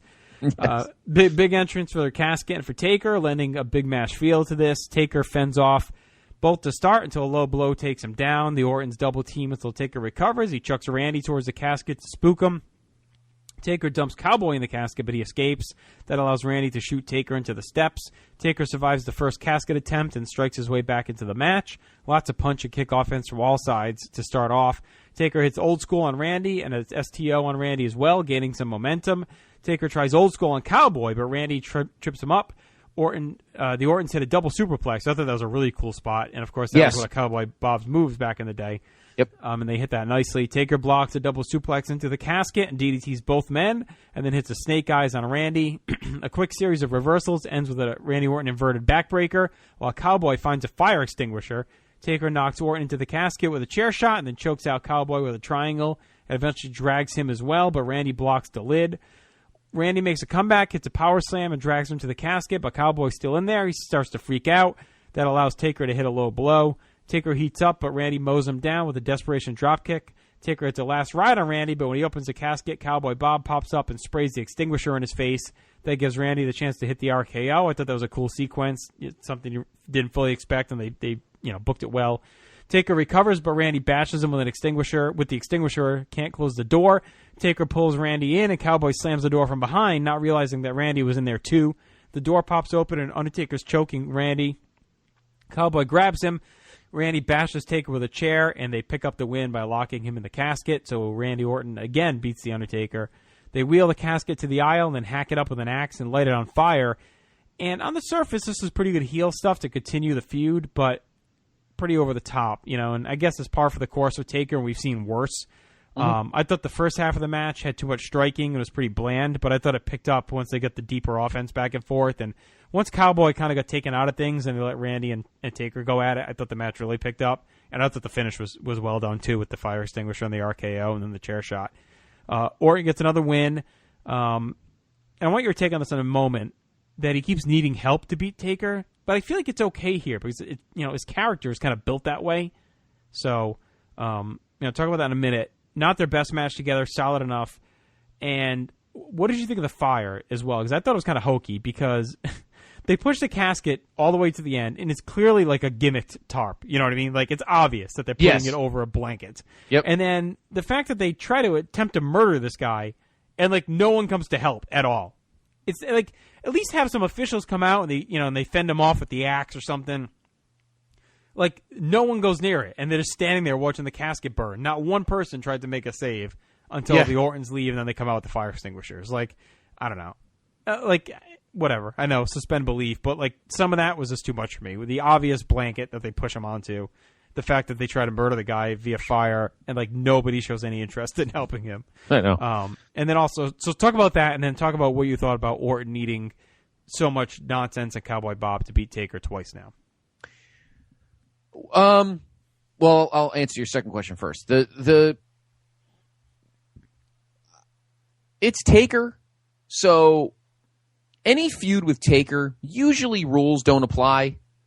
Usually. And Orton's a smarmy little prick, so it's okay that he needs his dad and I still think it legitimizes him. I mean, he's beaten Taker twice in 3 months, so he needed help. Everybody needs fucking help. It's Taker. Mm-hmm. So when it comes logically, I don't think it's a problem. And it's cool seeing Cowboy Bob wrestling, It's Cowboy Bob. And he was somewhat maneuverable. I mean, he's been I don't know, at that point he was obviously in his, late 50s, early 60s probably, but I had no issue with it. And I think it's good for the storyline because it's Taker. You always need help to be Taker. It's Taker. And because Orton is that kind of smarmy douche, it works fine. So that part I have no problem with. The last part was a bit much. Now I know it happened at Rumble '98 when Kane but that's Kane. That's his brother. Fire. It fits. This was a little over the top. And I mean they dumped that whole can. I mean that thing was at least Kane and Paul Bearer just lit the top of the casket on fire. These guys like almost burned the building down. Right. It's like the fire was ridiculous. Yeah, that was a bit much. And then let's let the thing burn for a while. Oh, and then we'll have a couple guys come out and put the fire out. It's like let's wait till Taker's dead and then we'll put the fire out. Yeah, that was like a little bit much for me. Yeah, I mean, suspend disbelief is one thing, but when it literally makes zero sense, then you have to think to yourself, all right, guys, come on. You have an axe there, have them wave it at the guys or whatever. At least make some attempt. So that part was a little redonkulous, but I thought the match was 50-50. You're right. I think early on was a little slow and a lot of punching and stuff. But the storytelling picked up probably like 8 or 9 minutes in, and probably the last like 10 minutes of the match was pretty good in that aspect. Good storytelling, but it's Cowboy Bob. He's a veteran. He knows, kind of helps the story along. And the end was great. The only part that was dumb was Orton, Cowboy Bob missed a cue. The time when Taker brings Orton into the casket before Bob closes it, Taker's in the casket. I think it's after he gets hit with the fire extinguisher, and Orton's like lunging for the cover, And he's like telling the refs, help, give me the cover. And the refs are like giving him the cover to close. It's like, right, yeah. Where the fuck are you, Bob? Right, yeah, He was supposed to help him close it. Yeah, it was like so stupid. He had to actually have like the refs cheat for him. Well, Bob looked winded and out of it when he was looking for that fire extinguisher. You could tell he was like hurting from being out there. But yeah, but so that part was funny. But the last like 10 minutes of the match I thought was really good. You're right. The beginning, I think they were trying to feel themselves out, and kind of Bob was trying to definitely the third. I'd rank it third so far. I think they've gone diminishing. Like Mania was their best, then SummerSlam, then here. Yeah. And I point to the Mania match too, where Orton really hung in and almost pulled it out to show that, to me, like having to cheat to win is not a big deal. And again, it's his character. He's built that way. He's a smarmy douche heel that doesn't give a fuck. So to me, he's built like he'll rub in the win either way. Like he doesn't need a clean win. What I'm trying to say is he's been protected and built enough that he doesn't need clean wins now over Undertaker to really make him mean anything. Like the heel run enough was enough to reboot him. Like his win over Benoit, his win over Mick Foley, stuff like that to me has been enough to legitimize Randy Orton at this point. I agree. Yeah, no, exactly. And so it's fine. I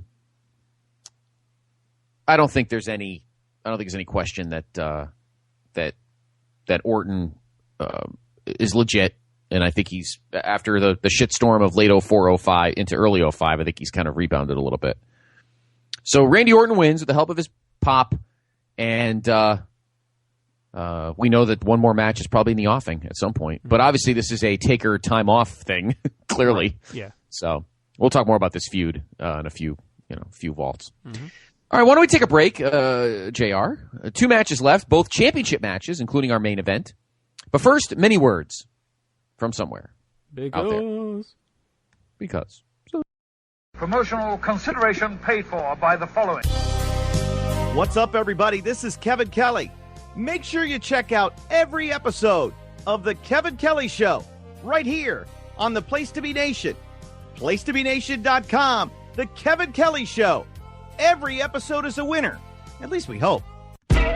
Place to Be Nation's Justin Rosero here. In addition to the Kevin Kelly Show, we have a ton of great podcasts available to you on iTunes and PlaceToBeNation.com. You can check out Scott Criscullo and me on the Mothership, the Place to Be Podcast, with our famous Vintage Vault pay-per-view reviews. PTBN also covers current day wrestling with Main Event, Mission Indie Possible, and our monthly pay-per-view reaction shows with immediate feedback on WWE, NXT, and Ring of Honor Super Shows. And relive wrestling's past with our monthly pay-per-view rewind series, led by Ben Morse, and the Dangerous Alliance Wrestling Podcast as we dive into various subjects in the form of exercises and games. We got sports covered too with the Sports Evolution Mega Show with Scott, Dr. G, Cowboy, and Cowboy Sr., the Kings of Sport led by Live Audio Wrestling's Godfather Nate Milton, as well as the NBA Team Podcast and the TJ McClune Show. PTBN tackles pop culture and irreverence with Richard and the Mailman, the Glenn Butler Podcast Hour Spectacular, and if you like a hybrid of all of this in list form, check out Jordan Duncan's Rank and File. All of these shows are available on PlaceToBeNation.com, where we cover pro wrestling, sports, movies, comics, plus tournaments and more. We want to thank our friends at Bonehead's Wing Bar in West Warwick, Rhode Island, and Fall River, Massachusetts, and Scott Keith's Blog of Doom. Be sure to follow us on Facebook, Twitter, Instagram, and Tumblr as well. PlaceToBeNation.com, the only place to be in your pop culture world. This is Parv, and I'm here to tell you to listen and subscribe to the Pro Wrestling Only Place to Be Nation podcast network. That's the PWO PTBN podcast network, where you'll find a ton of in-depth shows done by hardcore fans. We've got Chris Zellner's 1-2 punch of Exile on Bad Street, and with David Bixenspan, a smash hit Between the Sheets. We've got Wrestling Culture with Dylan Hales and Dave Musgrave, Goodwill Wrestling and the reaction shows with Good Old Will from Texas. We got This Week in Wrestling with my man Pete and Johnny Sorrow, Stephen Graham and Tim Livingston's Pro Wrestling Super Show, Tag Teams Back Again with Kelly and Marty Sleaze, and a ton of other great shows too.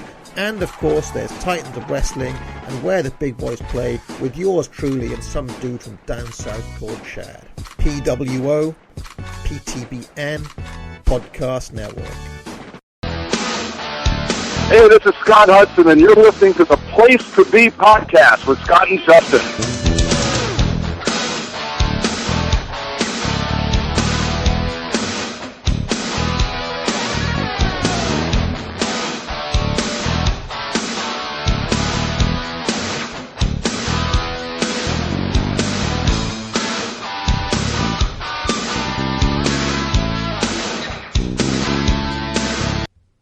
All right, Nation, we're back. Want to quickly talk about PlayStation.com before we finish things up. Scott, we had a new Vintage Vault refresh up today. Saturday's main event, looking at April 30th, 1988. So check that out. Of course, the first show post WrestleMania 4. A new episode of Sports Evolution, The Cowboys. Speaking of Cowboy Bob, we had Cowboy Morissette and Cowboy Senior. Yes. Joined by former NFL wide receiver Rob Carpenter back on the show.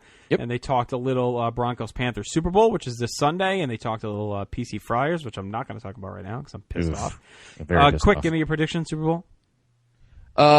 It's going to go one of two ways. Either it's going to be high scoring and it's going to be high scoring and the Panthers blow them out, or if the Broncos offense can do what the Giants did to Buffalo back in 1990, the Broncos have a puncher's chance. Peyton is not going to be able to outscore Cam Newton. He's not going to be able. He just doesn't have the arm strength anymore to throw like 5 touchdowns in the second half. It's not going to happen. We had a hedge.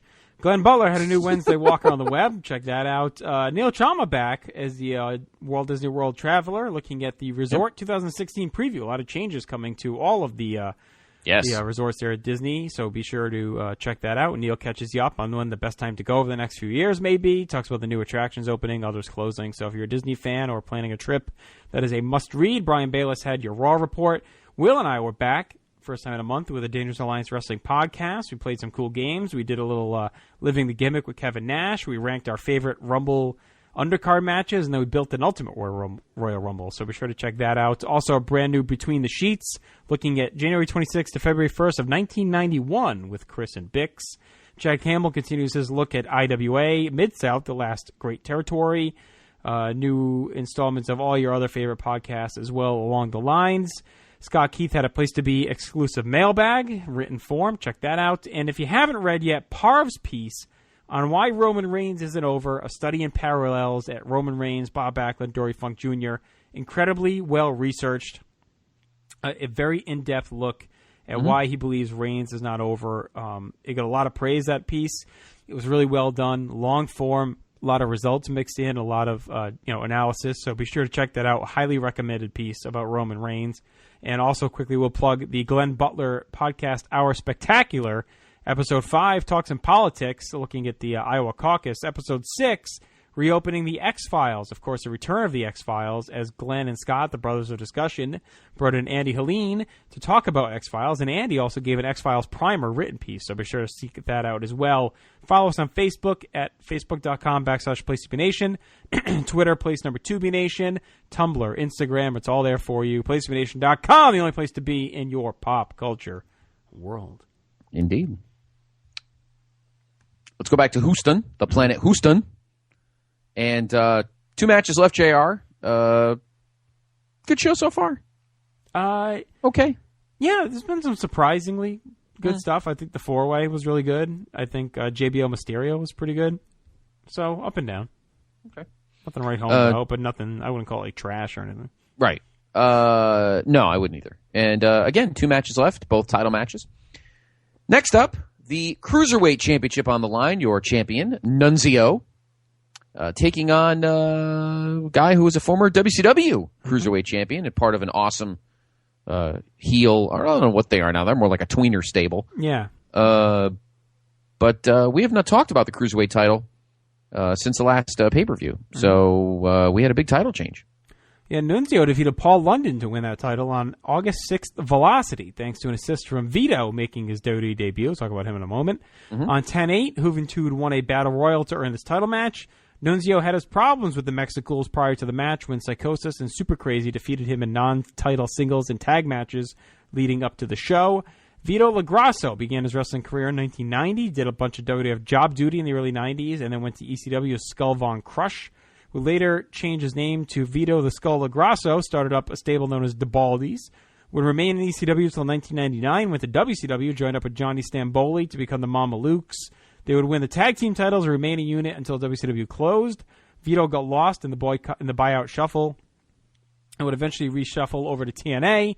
After a brief stint there, he would sign a developmental deal in early 05. God, they were handing those things out to everyone in early 05. Yeah, no, Jesus. After some time in OVW, debuted on the 8-6 Velocity and basically restarting the Mamaluke Mafia kind of gimmick that they had in WCW with him and now Nunzio, of course, who was longtime Little Guido in ECW. Yep. And of course, Vito used to wrestle under Von Cruz was his big job name.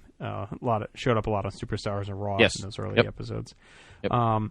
So interesting match here, and Hoovy, it was a good choice, I think. Of Super Crazy is really good too. So is Psychosis. I mean, all three Mexicools are really good, but Hoovy's definitely been set up as the leader of the group in many ways. Yeah, he was. And a real tough spot for this match. Basically, after the murder in the casket, they have to roll these guys out here for this cruiserweight match.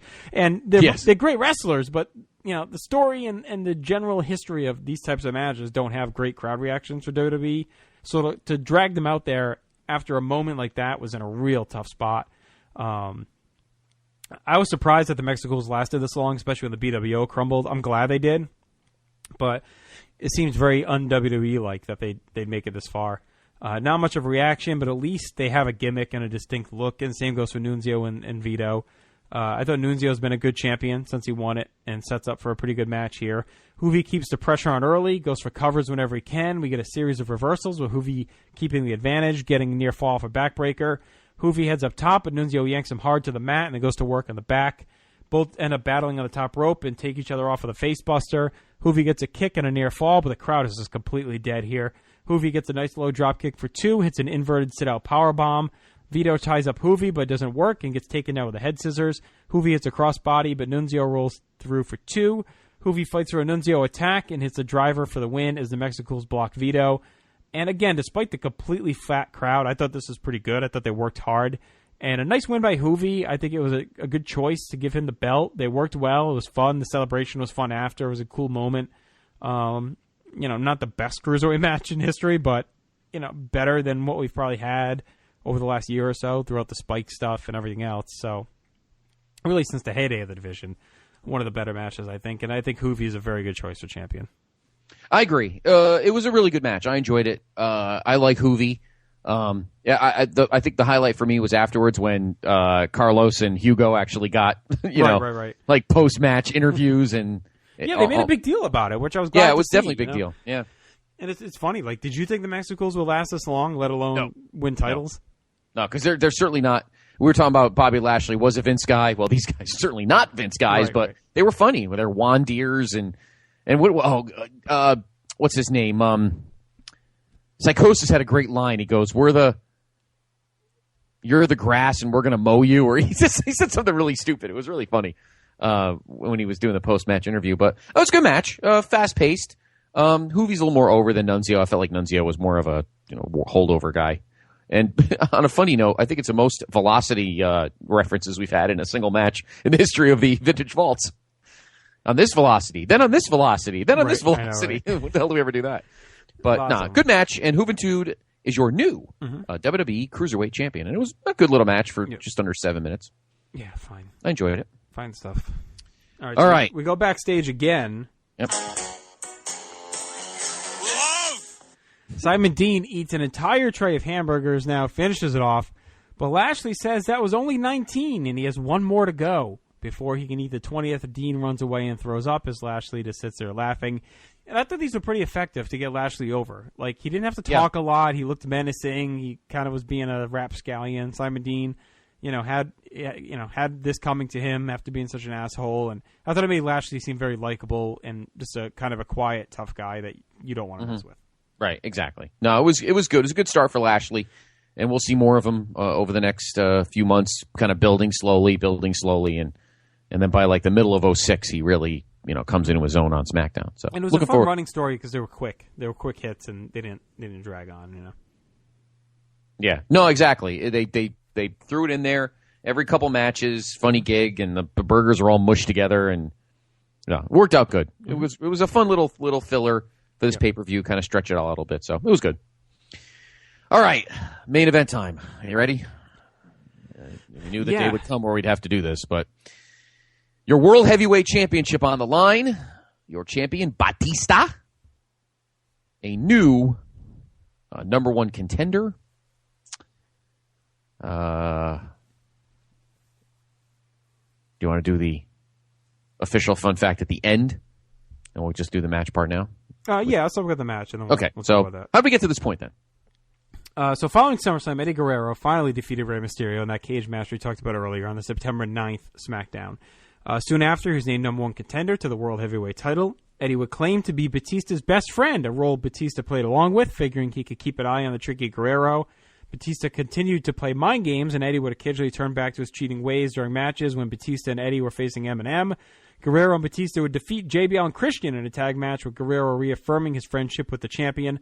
After the show, the two men would begin to show mutual respect, and Eddie poured his soul to Batista about his struggles and basically turned face. Rumors, of course, that abounded that Eddie's face turn would be temporary, and he would soon go heel again and defeat Batista for the title at a future date. So that's pretty much what set us up. And the feud was really fun. Everyone waiting for Eddie to go heel and cheat, but he kept staying clean, be friends with Batista playing along.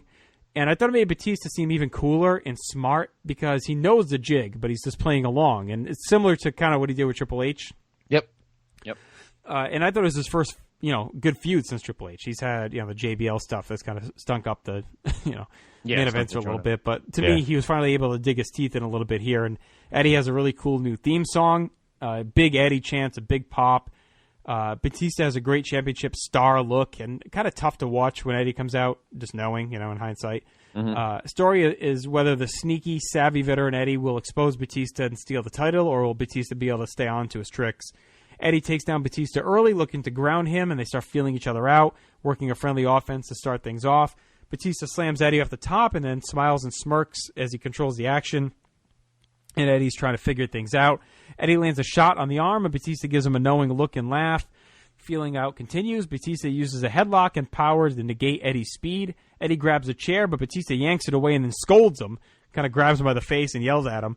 Drags him into the ring. Eddie snaps Batista's neck across the rope and then sprints to the top and hits a frog splash to the back, but only gets a 2 count. I love that sequence, too, where Eddie's been biding his time, kind of playing a coy, catches Batista, and then boom, up to the top, bang, hits a frog splash, but can only get 2. I love that. It was almost like he was setting him up the whole time, right?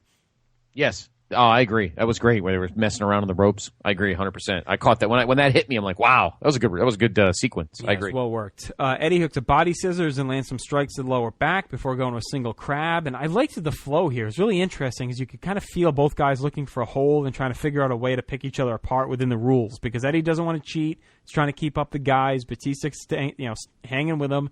And it was kind of fun that way. That you could kind of see the mental game going on with the two of them, trying to find which would be the best method to put the other one down.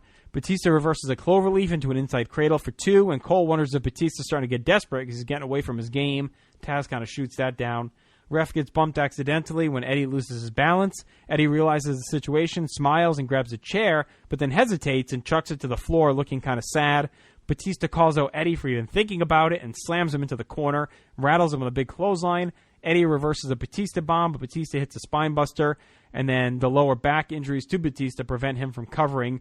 Eddie recovers first and hits three amigos, but comes up empty on a frog splash. Batista hits a spine buster right after that for the win. Hard-fought victory. I thought it was really smartly booked within the storyline. They get a clean handshake. Eddie stayed true to his word, but it cost him in the end. I thought the selling by Batista was really good. Batista's reign is going well. Feuds like this only continue to help him develop. A really strong main event to close out the show. I thought it was, not like this phenomenal work rate match, but I thought it was really smart. I thought they played within the storyline so well with all the sneaky Eddie stuff and Batista having one eye on him at all times, and then, Eddie with the trying to get the flash wins, and then Batista just getting the victory. And honestly, I was surprised when Batista pinned him because I always thought this was a DQ. So it actually caught me off guard when he pinned him, because in my mind I always thought it ended in a schmaz. Maybe because it seems like that's always the format for these shows, but Eddie taking the clean loss. And I think this gets Batista firmly back on track. And in our monthly kind of tracker, I think Batista still looks better. And I think, we talked about month by month kind of talking who should have been on what show. I think as we look here, Batista would have been my A-plus guy on Raw. Cena would have still been working SmackDown at this time. I thought Batista has more of the star power and presence than Cena does right now. No doubt about it. Now, and having said that, I think Cena Eddie would have been a great feud if you wanted to swap the 2 spots, and then if you were going to do the title here. I think the 2 of them in a feud would be fantastic. But there's no doubt Batista just gets it. Yeah. I'm not saying Cena doesn't, but we'll get more into that on next week's Vault. on our next vault. Batista just gets it. Mm-hmm. And he just has that natural kind of suave, and we've said this over and over again, but once again it shows here as well. He just looks good as champion. Nothing seems forced with Batista. Exactly. Cena seems to have to kind of fight to be cool. Batista just is cool. That's the difference. Yep. Great way to put it. Now, as for the match, I think the storytelling was fantastic. It kind of harkens to, except in reverse roles in terms of who the champion and challenger was. Obvious example reminds you of Piper and Brett at WrestleMania 8, where Piper was fighting to go back to old school Piper with the chair and everything. And I mean, he only had one instance in that match, but here Eddie 2 or 3 times picking chairs up, dropping chairs, picking chairs up, dropping. And the difference here, the story is too that he had the promise to Batista that he'd keep it clean. Right. And so now he's fighting on himself because he's such a natural cheater, but he has this promise to Batista and has fought so hard to get his image back in place after the Dominic stuff that he doesn't want to blow it. But on the flip side, is he's still baiting him here, knowing what he has in his back pocket down the line. Yeah, and they had to have at least one moment. Like, just doing it during the match is one thing, but the one that when the ref got bumped, when Nick Patrick hit the ground, and Eddie had the chair in his hand, that was you had to have if you really wanted to put that aspect of the story over, you really needed to have a moment where Eddie could have won. Because Batista was half out of it. Ref's not looking. Eddie hits him with a chair, pins him. He could be World Heavyweight Champion. So you had to have at least one of those moments where going to the old Eddie would have gotten you the World Heavyweight Championship. And that was the case there. Mm-hmm. So it was just great storytelling. Yeah, the match isn't 5 stars or anything, but that's okay. They don't all have to be. As long as you're entertained and the psychology works and tells a great story. Batista definitely in-ring rebounds because I think he worked well with Eddie. Yeah, very. To get away from the lumbering shit show that was the 2 matches with JBL. Right. This was 10 times better. And he just feels like a top guy. He looks like a top guy. He carries himself like a top guy. Yeah. He acts like a top guy. Wrestles like a top guy. He feels like a believable world champion. And I think it's been a boon to SmackDown to have a guy. I mean, we talked about JBL's reign and how there were parts to enjoy. But this has been big for SmackDown to have this credible, believable ace Top Gun on top of the brand. Yep. And it's sad. It's sad to see Eddie in such a great high level feud back in the main events after he kind of cracked in 2004. Now that feel like maybe he's back to the point where he can revisit the idea and starting to feel good, kind of getting there, and then obviously things take a turn. This is Eddie Guerrero's final pay-per-view match. As November dawned, there were rumors that Vince McMahon was going to put the title back on Eddie's waist, feeling he was better prepared mentally to carry the brand than he was back in early 2004. Eddie would wrestle Ken Kennedy on the 11/11 SmackDown, earning a slot on the SmackDown team for Survivor Series, but unfortunately and very tragically never made it that far. On the morning of November 13th, Chavo Guerrero went to Eddie's hotel room, but when he entered, Eddie was unconscious on the floor. Chavo attempted CPR, but when the paramedics arrived, they declared Eddie Guerrero had passed away. The autopsy later revealed that Eddie had passed from heart failure. It was clear that his hard partying past and steroid abuse had led to his demise. That week's WWE programming was fully dedicated to Eddie's memory, but his passing would lead to more of a legacy than he probably ever imagined, because upon his death, WWE and Vince McMahon came under heavy public fire due to their lax drug and steroid testing policies. And this all came at a time when Congress was heavily pressing football and baseball for their drug testing as well. Eddie's death, along with the public pressure, forced WWE into creating a wellness policy, which included drug violation policies, mandatory medical testing to ensure wrestlers weren't competing in a dangerous physical state, because it was clear that Eddie had been in a very, very bad state prior to his death, and that would be later confirmed by his wife. So, for better or worse, part of his legacy as a wrestler and as a legend is this wellness policy. And, Scott, we've been talking a lot throughout 2005 how all these guys were gassed and juiced out of their mind. It was HGH heaven for these, just out of control throughout 2005. And we see a lot of deflation over the next couple months. And it's not permanent yet because it kind of gets forgotten again until something else happens. But at the time, all of a sudden, everyone starts to shrink a bit. And guys start getting banged on violations, and all of a sudden they have something new to contend with, not just injury and switching promotions. Now they got to worry about guys, failing drug tests again, like they did in the early 90s. very storied, epic career, legacy, one of the most talented wrestlers, charisma, could have epic work rate matches, found his groove really when he returned in 2002 as a maybe, where he became the most well-rounded he had ever been, from a storytelling point of view and from an in-ring point of view. Cautionary as well. Like so many other guys before him, he lived and partied hard, had the car accident back in 99, and then got on the juice, was, way bigger than he ever should have been on the frame that he had. And you could see that throughout his time in WWE since he came back. And even here in 05, you could tell he was starting to break down, limping a bit more, walking gingerly. Almost a lot of comparisons to Brian Pillman's final days in many ways, just the way he was walking and carrying himself and just still overly gassed. And we talked about the back knee and the way, everything else that was going on with him. You'd hope that he learned not to follow Art Barr, who was his friend and late tag team partner, who had passed away from many of the same issues, and Eddie ended up paying for it with his life. Final record, 20-25, 1-2 at the Rumble, 2-3 at Mania, 0-2 at King of the Ring, 2-3 at SummerSlam, 3-1 at Survivor Series, 12-14 other shows. And, Eddie was one of my favorites. He was a great competitor, obviously one of the greatest of all time when you put the whole package together. And this one shook me up bad. I was just turning 25, kind of had a bit of a quarter-life crisis around that time. And Eddie passing, you start to almost, your 20s, you feel immortal. As you hit the midway point, you start to maybe realize you're not.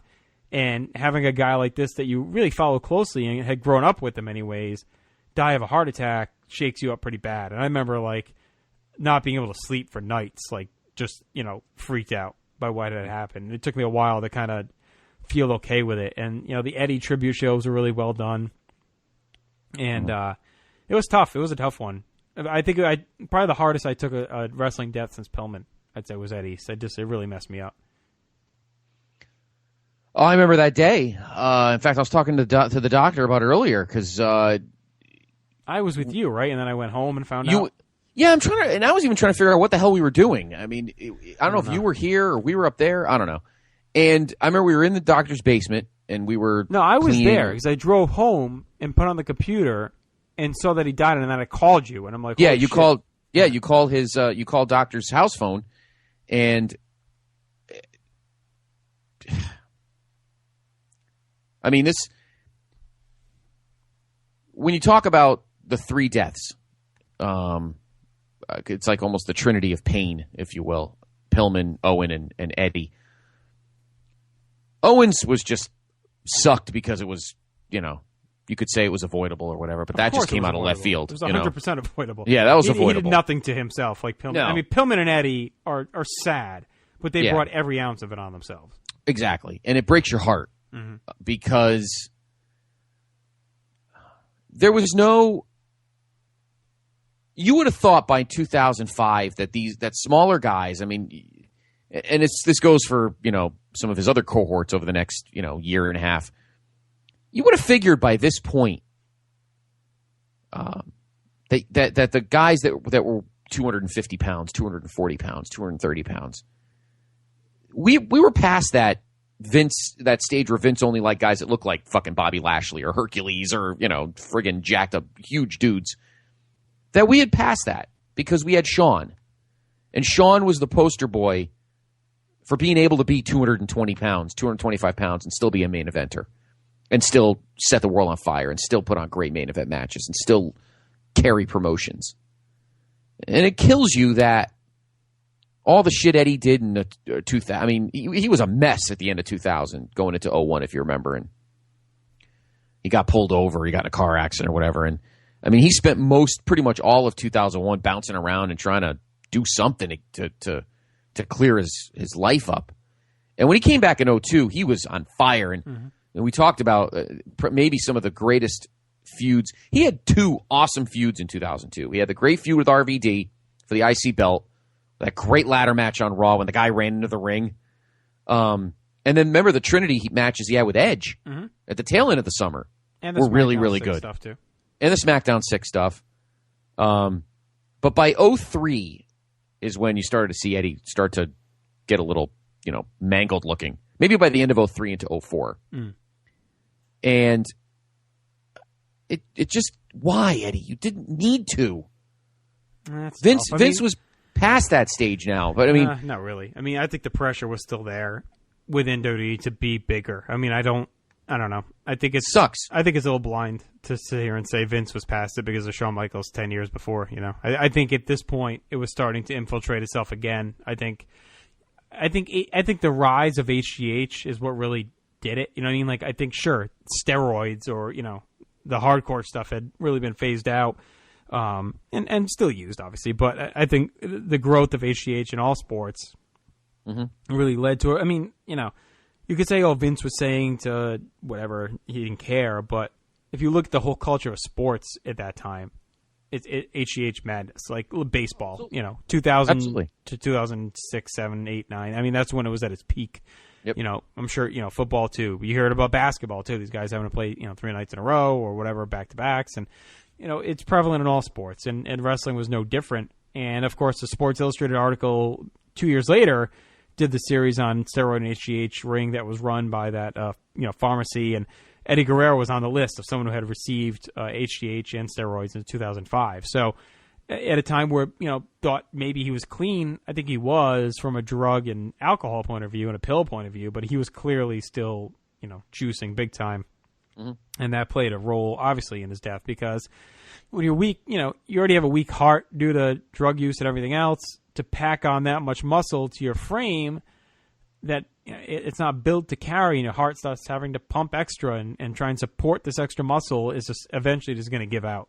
And, gave out at a time where he was just finding his way back to the main events and getting himself in order. And it was tough. It was tough to take. And all the other promotions out there did stuff for him. TNA dedicated their pay-per-view to him. Ring of Honor did the same. OVW, Combat Zone Wrestling, like many other promotions. Because Guerrero was beloved. He'd been around forever, had made stops everywhere, and he was a guy that many respected. So, at the end of the day, you didn't hear much bad about Eddie Guerrero, especially once he cleaned himself up and, kind of refound himself. But, it was obviously very sad. It was tough. And, I think, was it the first major death since Owen for them? And there've been other ones, like Hawk and Mr. Perfect and Bulldog, but I feel like Hawk. we haven't had like an active guy since Owen. No, not since. Definitely not since Owen. So, with that high profile, yeah. Right, but I'd say this is probably the biggest since then. I mean, again, a lot of bigger names have passed away, but none active and none in the main event. I mean, you could even argue Owen wasn't even in the main event, and just due to the scope of it, even Pillman wasn't in the main event either. This is the first guy that was legitimately in the middle of a world title feud to just drop dead. And in many ways, they lucked out that they didn't put the belt on him at No Mercy and that they were going to wait. But I mean, there were rumors that he was set to win it as close as that week. That I don't know how legitimate those are, but it sounded like at the very least by Survivor Series there was a chance he was going to be champion. Right. But who knows? Again, who knows how much is that is real or not? But sad day, sad time to be a fan. I know it took me a few weeks to get back into things after that, and of course they did the Johnny Cash doing the cover of the 9 Inch Nails "Hurt" song, which was like the theme for this whole thing, and just like gut wrenching to watch the video package with that song playing, and real tough stuff. I would argue that Raw the next night might be the toughest 2 hours I ever watched. 2 hours of wrestling I ever watched in my life. You think worse than the Owen Raw's? I think Owen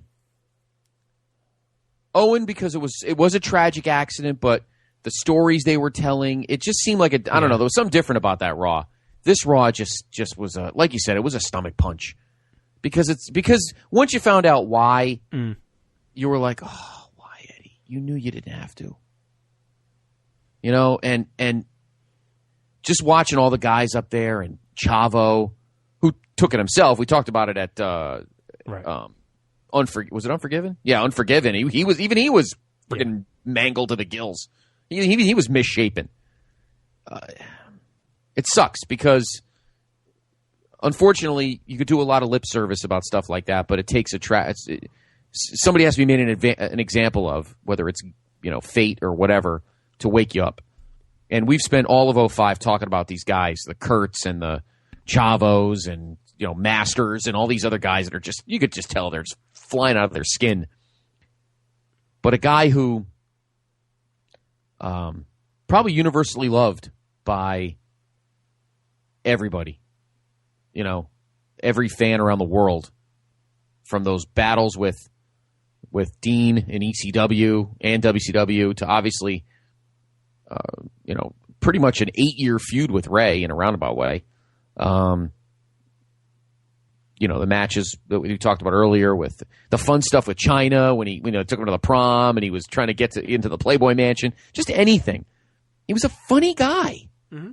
He had a great charisma. And whether he was the funny kind of smart-ass babyface or that just smarmy scumbag heel, he knew how to do it. He was great. And he was clearly the complete package. I mean, Yep. like you said, he was funny, he had the charisma, could connect, he could work. And I think that's where, the comparison's always with him and a Benoit and a Malenko and those guys.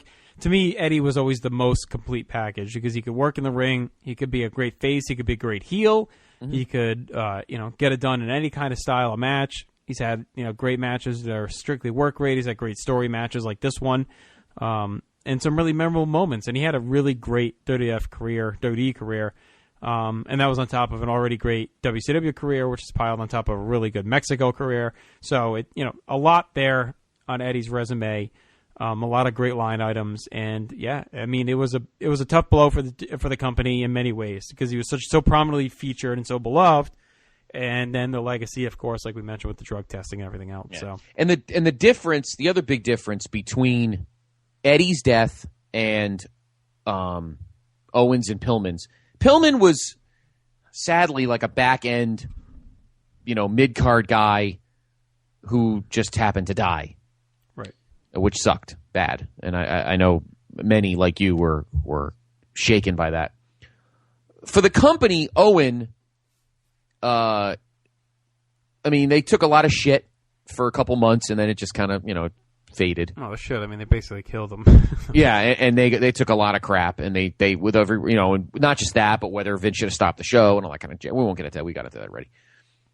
This is one where, maybe fortunately, depending on your point of view, a silver lining had to, came from this, which is like, all right, we got to look in the mirror. We got guys all over. This is Eddie. But even then, I don't think it was there. I don't think this got him there. It was the public pressure and everything else going on. I don't think Vince said, "Oh, Eddie died. Oh my God, look." Oh no, absolutely, no, of course not. No, of course not. No, this I didn't know make that. him realize people were on HGH. No, I know that. I'm saying that eventually, if there was going to be a silver lining, this on top of again the pressure of Jesus. Look at your roster; they're friggin' mangled looking. They're all misshapen, and shit had to happen. So, like you said, if Eddie's legacy was we now have a wellness policy, whether people can make fun of it or not, that it's half-assed or whatever, that's their problem. But the fact that it did happen and guys did get punished for it, and we're going to have a pay-per-view in a couple of years where, maybe it's in a year where we have I think they call it the liver enzyme pay-per-view. Mm-hmm. But sadly, if Eddie's legacy is that it smartened up the business and smartened up sports to really look in the mirror and realize that we're getting, we're in deep shit here. Well, what did help too with this whole thing was he, so much of the redemption story that had just been told, that made it tough too. The book, the DVD, winning the title, the stuff with Brock Lesnar, that was so fresh in our minds. He had seemed like he had overcome so much and finally made it, and then this happens. To me, that's what made this so hard as well. We had just learned his whole story, and he had just got himself fixed up and cleaned up, and just everything that had come out about it. And then all of a sudden it's like this, and to me that's what made it worse as well. Yeah. If you don't have the Cheating Death Stealing Life, I don't have that one, but if you have the Viva la Raza, which came out I think the following year, maybe the year after that, it's a great 3-disc set. What if you have do you have 3 matches or 4 matches that stick out for you as perfect examples of how great he was? Well, obviously Ray at Halloween Havoc. Yep. Halloween Havoc. The pure work rate. Yep. The Brock match from work rate and storytelling. Mm-hmm. The matches with Angle. Yeah. Great. Yep. like you said, the Edge series, how he worked hard to get Edge, bring Edge up a level. The match they had on SmackDown was the best of the bunch. SmackDown 6 stands out. And probably the RVD stuff. I mean, the way he came back and they put him over so strong and just let him completely decimate RVD, that feud early on, was great too. And, I mean, I'm missing a lot of WCW stuff, but he had some great matches just on and off there. But the Ray ones always stand out. For me, it's definitely Havoc 97. I mean, that match is practically flawless. And I remember I think their World War II match the next month was pretty good too, if I remember correctly. World War III. World War III. Yes. The World War III one. I meant second match, World War III. That last match, the farewell match that him and Dean had in ECW. Yeah. In what was it, like August or September '95? That match is fucking incredible. The SmackDown one with Edge, that Raw ladder match with RVD was fucking great. It was awesome. And then just for his career, regardless of what happened after the fact, beating Brock at No Way Out 04 and being the top guy is a moment you'll never. When he's hugging his mom and it worked. It's funny that it worked for him because they did it in a city that had a very San Francisco had a heavy Latino fan base, and it was a big moment for him. So there is no doubt that wrestling death in general is sad, obviously, and wrestling deaths are sad. This one, I agree with you. This one really hit you hard because you're talking about your 20s. I was in my early 30s, and you're not mortal. These guys are they're supposed to be these warriors, but they're human beings like the rest of us, and whether it's their own fault or fate, things like this happen. It came so out of nowhere too. Like that was a big part of it as well. Like I mean, really, it's the last thing you were thinking about. You know what I mean? Right. Like, even though I guess you found out later he wasn't feeling well, or when you kind of look back, you see it. But when you're in the moment, you just kind of either don't notice it, or you're kind of blissfully ignoring it. You know what I mean? One or the other. So on some level, you're just not noticing what's going on. So when that happened, you're like, oh my God, just it completely out of left field. Just the last thing you expected to happen. And, right. So it's tough. It's tough to see a guy who was active go down like that. But one moment quickly before we go, one moment on that Raw, or did they do it on the SmackDown? Because they did both shows. Yeah. I think it was probably the SmackDown because it was Batista. Or was Batista on Raw too? He probably came over and was on Raw too. I don't think they separated it. I mean, there were no storylines. And they also said, like, guys didn't have to wrestle if they didn't want to. It was kind of an open thing. Was that the night they did Ray and Shawn? Yes. Yeah. But there is a moment. We were just talking about cool collective Batista. Guy carries himself great and everything. And he gets in the ring, and they have the low rider. Isn't Vince drive up in the low rider or whatever? They have the big pop or big Hoosier Poppy T-shirt on the hood, and Batista's just a blubbering mess. Yeah. And this is Batista, who's he's cool, he's slick, he's Batista, and he was just a fucking disaster in the ring. And then he lays the world heavyweight title on the. It sucked. It sucked. I mean, it was touching and it was nice, but just the general, it sucked that we actually had to happen. That Raw is just. I think I have both on tape. I think I taped them. It sucked. It sucked to watch. It was just devastating, and just seeing Chavo and Benoit. They put the camera on those guys, not just everybody. Those guys, the guys that were closest to him. They put the camera on when they did the bell, and they showed Chavo and Benoit and Ray. Ray was a disaster, crying through his mask. It's probably one of the most memorable and saddest Raws in the history of the show. Mm-hmm. I don't think you can get. Owens was.